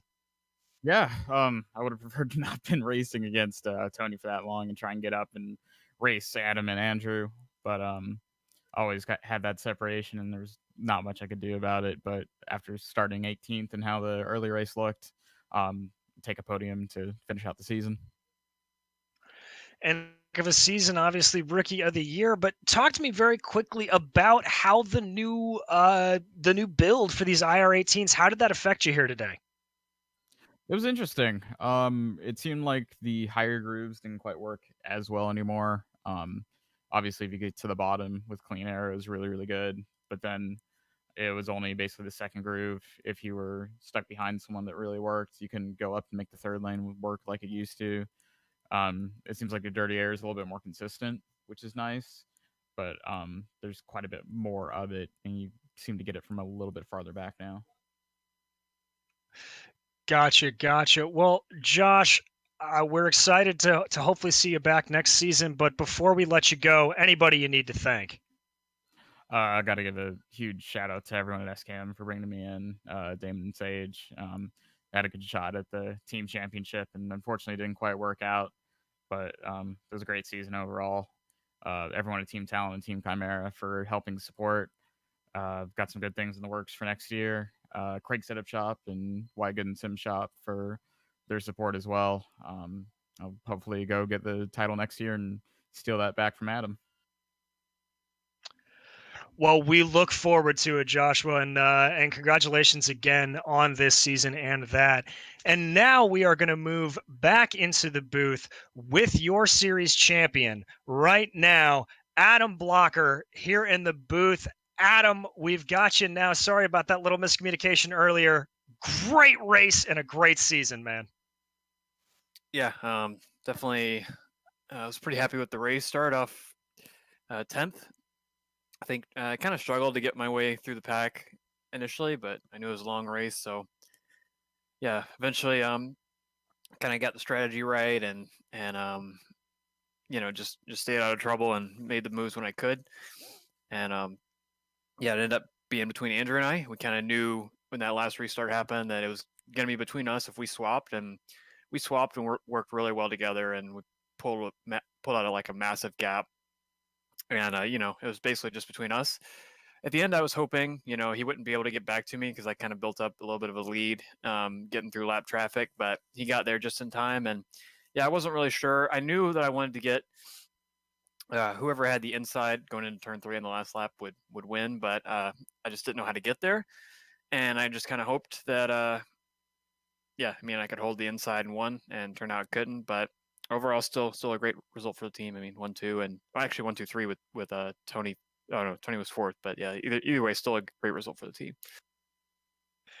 It was a good result and good race. And, you said you talked about, trying to get to that inside line. It seemed like there wasn't a lot in between those as the race went along, just kind of whatever driving style worked for you as whether you could make that inside or the outside lane work. Were there different points that those were coming in better? Well, a lot of it was situational, depending on what the cars in front of you were doing.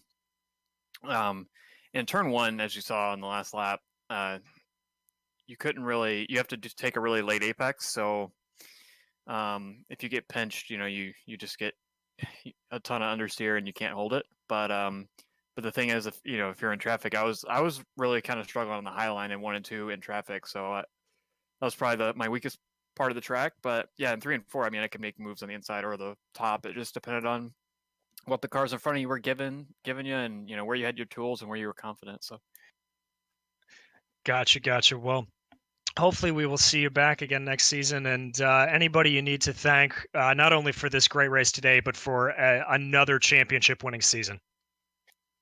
Yeah, sure we'll be back in a few minutes, but I just want to thank Andrew for the great racing and everyone for the great racing tonight. And yeah, just I think we got the Adrenaline Team Championship, or they did, so that's good. Overall, just a good night. Couldn't really ask for anything more. Well, Adam, congratulations again. A 2nd place tonight, and obviously the big news, your 3rd consecutive championship. Congratulations. Very, very heartfelt congratulations. Yep. Thanks a lot, man. Thanks, Adam. And Soup, I believe you are with our winner here tonight, Andrew Kinsella. And indeed, Andrew Kinsella is the driver who gets to celebrate in the SimXperience victory lane.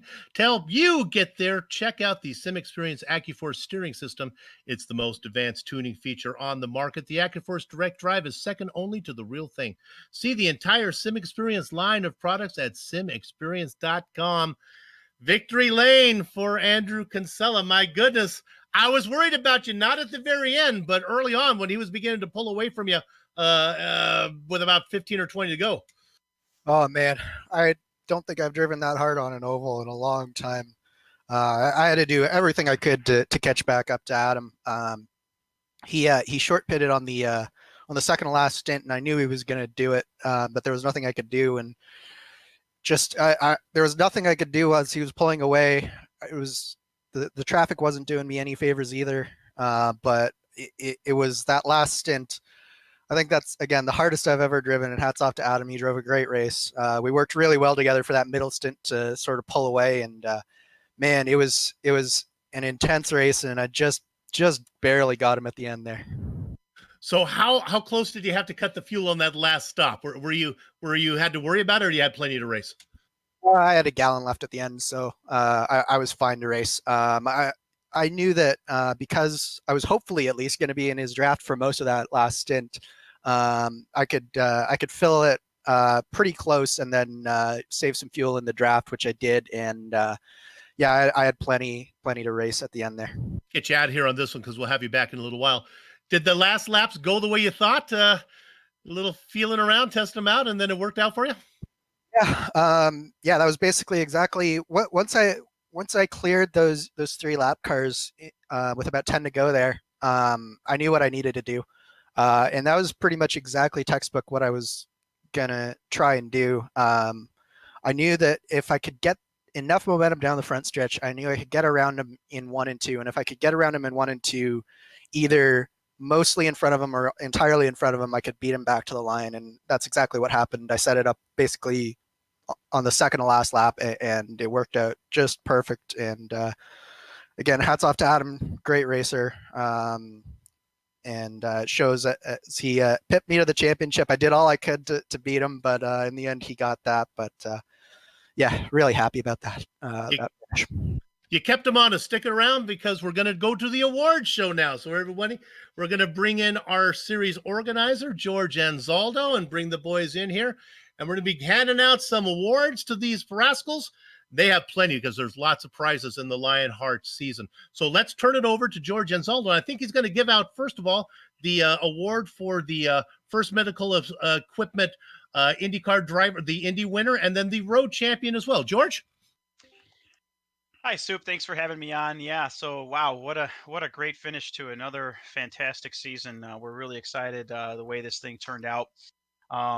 So here we are again, ready to crown another champion. Adam, you drove another fantastic season. Even despite missing a few races, you still hung in there, battled all the way throughout the end of the season, and came up when you really needed to, and you pulled out another champion. This is really a fantastic feat, along with Jake Wright winning three titles. That's pretty special and definitely a fantastic achievement. So on behalf of First Medical Equipment, our title sponsor to the IndyCar Series, as well as our other sponsors, including HyperX and the DMLC Racing Channel, our title sponsor of the Retro Series, I wanted to present you, Adam Blocker, as our 2020 IndyCar Series champion. Congratulations. Yeah, thanks a lot, George. Yeah, definitely, as you said, kind of had a rough start to the season. A lot of personal mistakes and just some things I got caught up in. But yeah, put on a really good finish to the year that I'm really happy with. I think like 7 or 8 podiums in a row. So that's what it takes to win a championship. But yeah, really just want to thank all the guys at Adrenaline and Power Slide. You know, it's really fun racing with those guys, and they make this league a lot more fun than it otherwise would be. Also want to thank Bradley Walters for lending me a wheel when I was in Indianapolis during the month of May to do a race in hotel room. Those points definitely helped me get the championship in the end. Want to thank George a lot for all he does for the series. I mean, when you think about all the sponsorship that this league gets and where this league's going, I mean, it's like a lot of it is down to George. So yeah, definitely big thanks to him. And I want to thank GSRC for their great work calling the races for all these years. I think Soup and Richie Hearn, probably two of my, that's probably my favorite commentary duo on iRacing. So yeah, definitely, definitely glad to have them commentating the races. They always make it fun to watch the races back. And yeah, I just want to thank all my competitors for fun races throughout the year. I mean, just these last two races, Andrew and I had a great fight tonight. It was a lot of fun. And last race, Chin and I at Road America was a lot of fun. Atlanta, Michigan were great races. So there's just so many great races this year. And yeah, I just want to thank everybody for the great racing. Fantastic. So as part of your championship, you're going to be taking home $400 here from the league, as well as an AccuForce Pro V2 from our great sponsors over at SimXperience. And you'll also be receiving a pair of gloves from -273 and your choice of a butt kicker game or two or simulation kit from our sponsors over at Butt Kicker, as well as a slew of other prizes from the league. So again, congratulations on another great season and another championship for you. Great job, Adam. Thanks a lot, George. And next up, George is back to present the Road Championship Award presented by SimXperience to Joshua Chin. Hi, Josh. So on behalf of SimXperience and everyone over at Lionheart, what a fantastic season for you. Coming in here, it's not an easy thing. Obviously, you have a great deal of experience here on the iRacing service in the IndyCar. Adam Blocker, as well as some of our other road ringers, certainly are a force to be reckoned with. So to be able to come ahead here and win this road championship is certainly, I think, a great accomplishment. You definitely deserve it. And you've been a force to be reckoned with on the road all season long, scoring 2 wins, 6 top 5s and 6 top 10s across the road championship. You put on a great show. So again, on behalf of the great sponsors over at SimXperience, we'd like to present you with the road championship for 2020. Congratulations, Joshua. Thank you.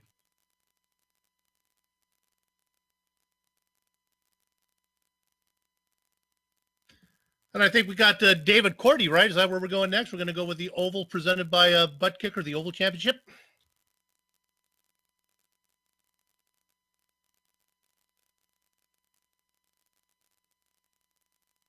Okay, David, you got it.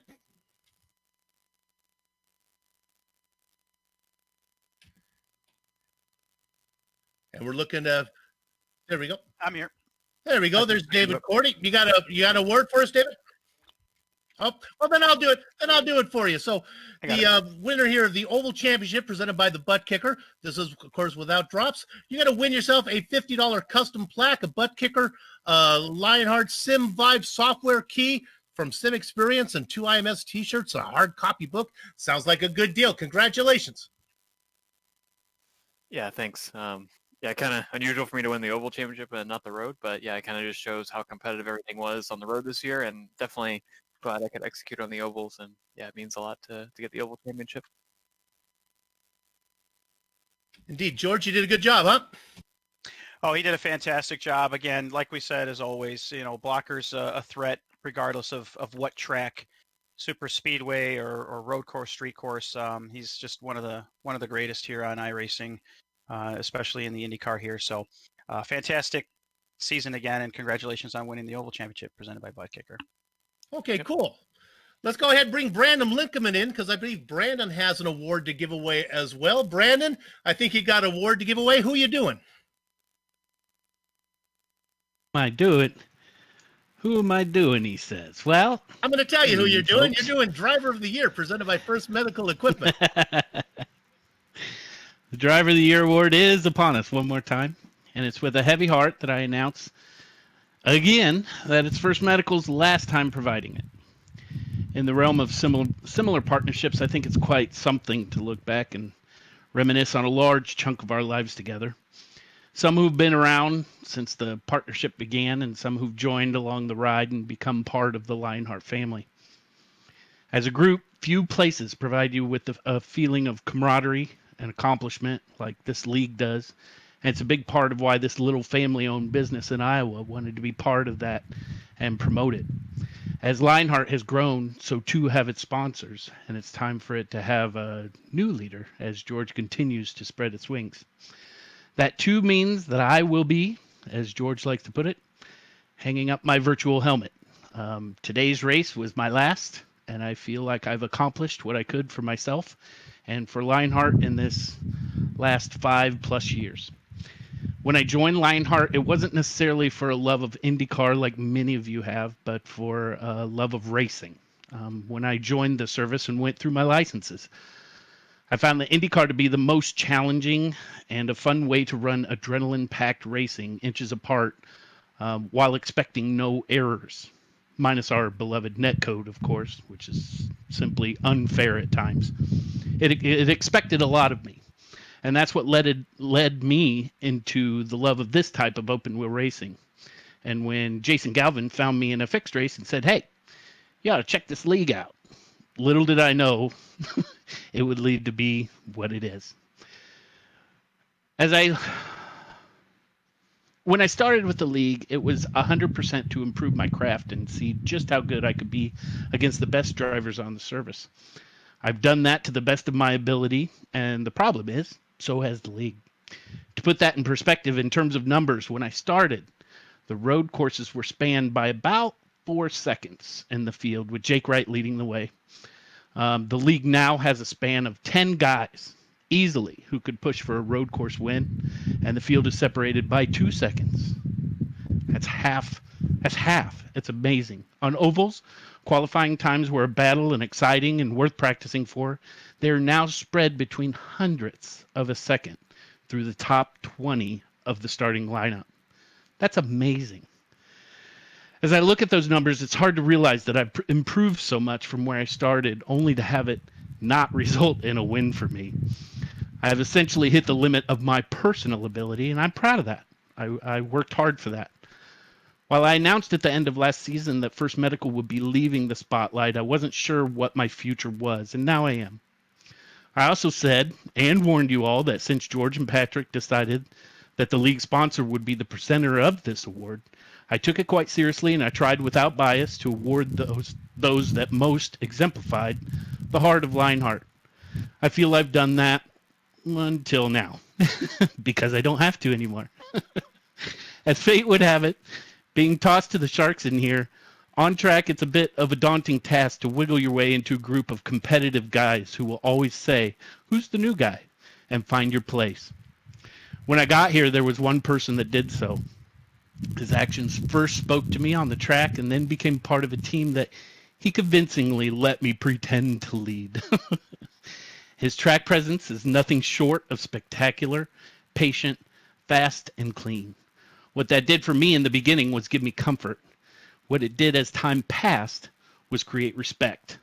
That's the best word I have for him on and off track. One word defines Ron Hacker, and that's respect. He's done so much for those in his life and the league. He and his wife Cindy are incredible examples in every aspect of life. They provide and love completely in a way that's rare and hard to find. If you've met them, you know. Since our first partnership and creation of our first team, he's always called me boss man. I think it's because he just didn't want to make decisions, honestly. He makes enough of them and doesn't want to make any on his leisure time, but I can tell you, and again, if you've met him, you know exactly who the boss is. And yet he doesn't mind sharing that either. I believe gracious is the term for that. So Ron, as a teammate, I'll tell you that you have taught me, you have led me, you have inspired me in ways you don't even know. I don't think the level of your driving skill gets nearly as much attention as it should, and you've been an amazing, perfect partner. As a friend, I hope you always will be, and thank you. Thank you so much for putting up with me, taking me in, and loving me in a way that you and Cindy do for everyone you care about. There's no question that from year one until now at my exit, you, Ron, have always been my driver of the year. Congratulations.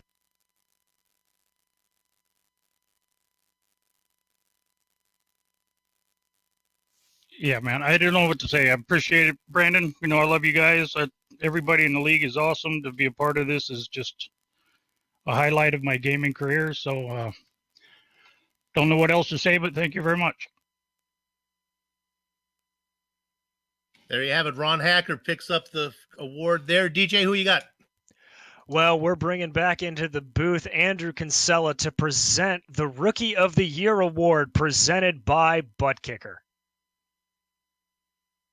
Andrew, take it away. Well, so first of all, I don't know how I can possibly follow up an award presentation like Brandon's. What an honor it's been to have First Medical Equipment as our sponsor, and Brandon presenting the Fabulous Driver of the Year award every year. So I'm going to go a little off script here, and I'm actually going to get Soup to help me with this one.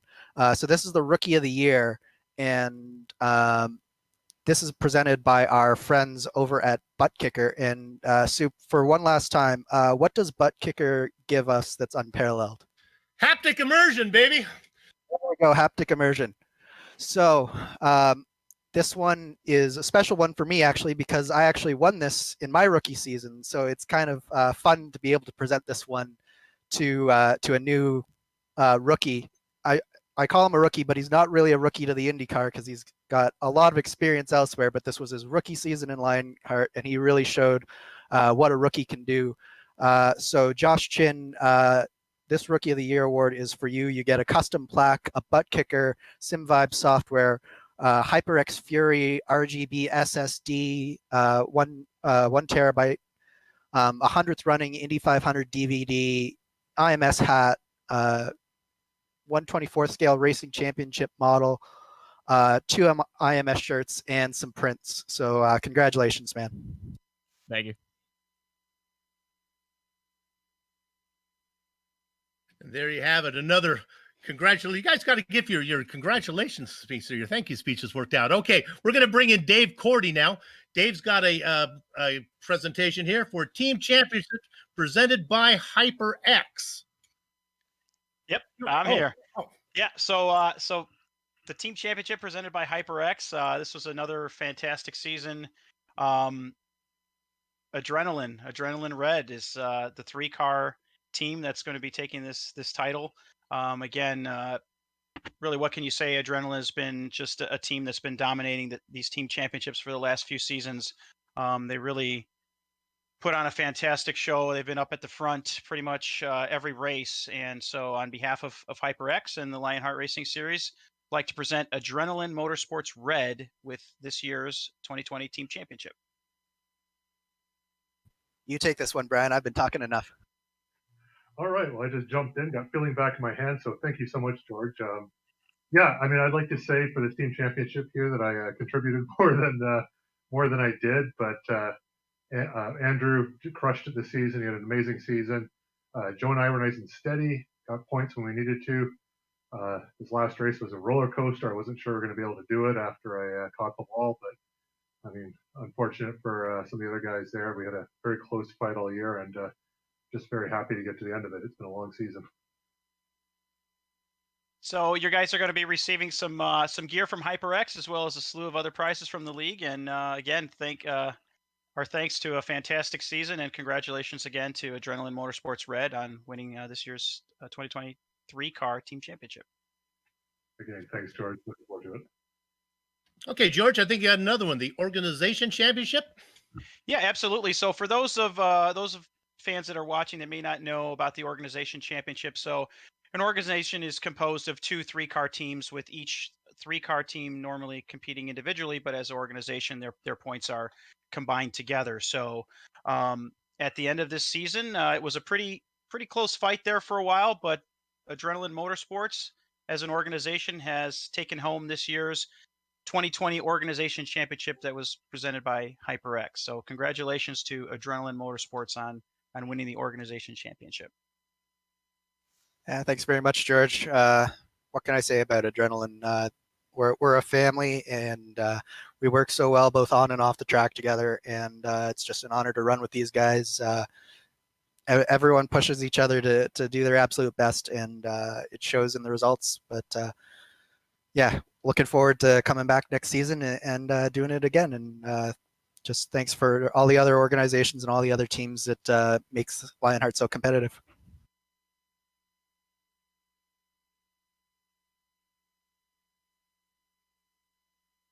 Thank you very much. And now I think if we have Mark Cohn, I think is Mark here with us? Mark's got about 3 of these to give away. He's got cleanest driver. He's got the Iron Man Award and the Turning Port Award. Mark, you with us? Yes, I am. Now, to start off, the cleanest driver award is awarded to the driver with the lowest incident average at the end of the season. And I can tell you, this award is not easy to get. To have the racecraft to avoid accidents, to know when to push, when not to push. It is very, very difficult. And the person that got this award this season had only 1.65 incident average per race the whole season. So I have to give this award to Mr. Brian Yazik. Brian, congratulations. Thank you, Mark. Yeah, cleanest driver. That's pretty cool. We didn't think we were going to get it after the early part of it, but it's I don't know. It's cool to win some awards at the end of these deals. Keep that in mind when you have diapers to change, pal. Yeah, you're right. For those not in the knowing, my wife and I are expecting our first child in February. Today was probably my last full-time race in the Lionheart Series. I think we got one. We got a car covered out in the corner of the shop. We might bring it out for Indy next year for me, but we'll see. So there's a lot of emotion. I wanted to finish that thing out, but only making it 25 laps really stung. But congratulations to Adam. I was kind of watching that battle there between he and Cattell. That was pretty cool at the end. But Adam on the championship, just a whole lot of fun for everybody this year. George, David, Brandon, thanks for everybody that kind of makes this whole deal go around. Loud Pedal Motorsports, we took 4 of the top 10 points there at the end of the year. So we'll take that. These guys are going to be real strong next year. And hopefully they'll be talking to you guys at the end of the year on that one. Well, Brian, I can tell you as a part of this award, you're going to be getting a bunch of goodies, but because it's presented by Minus 273, you will be getting a pair of gloves, which I can't say enough about them. Hope you enjoy them. Congratulations again. God, I'm cool. I'm psyched about the gloves. I read that promo all year for Retro Series. Now I get to experience it firsthand, so that's kind of cool.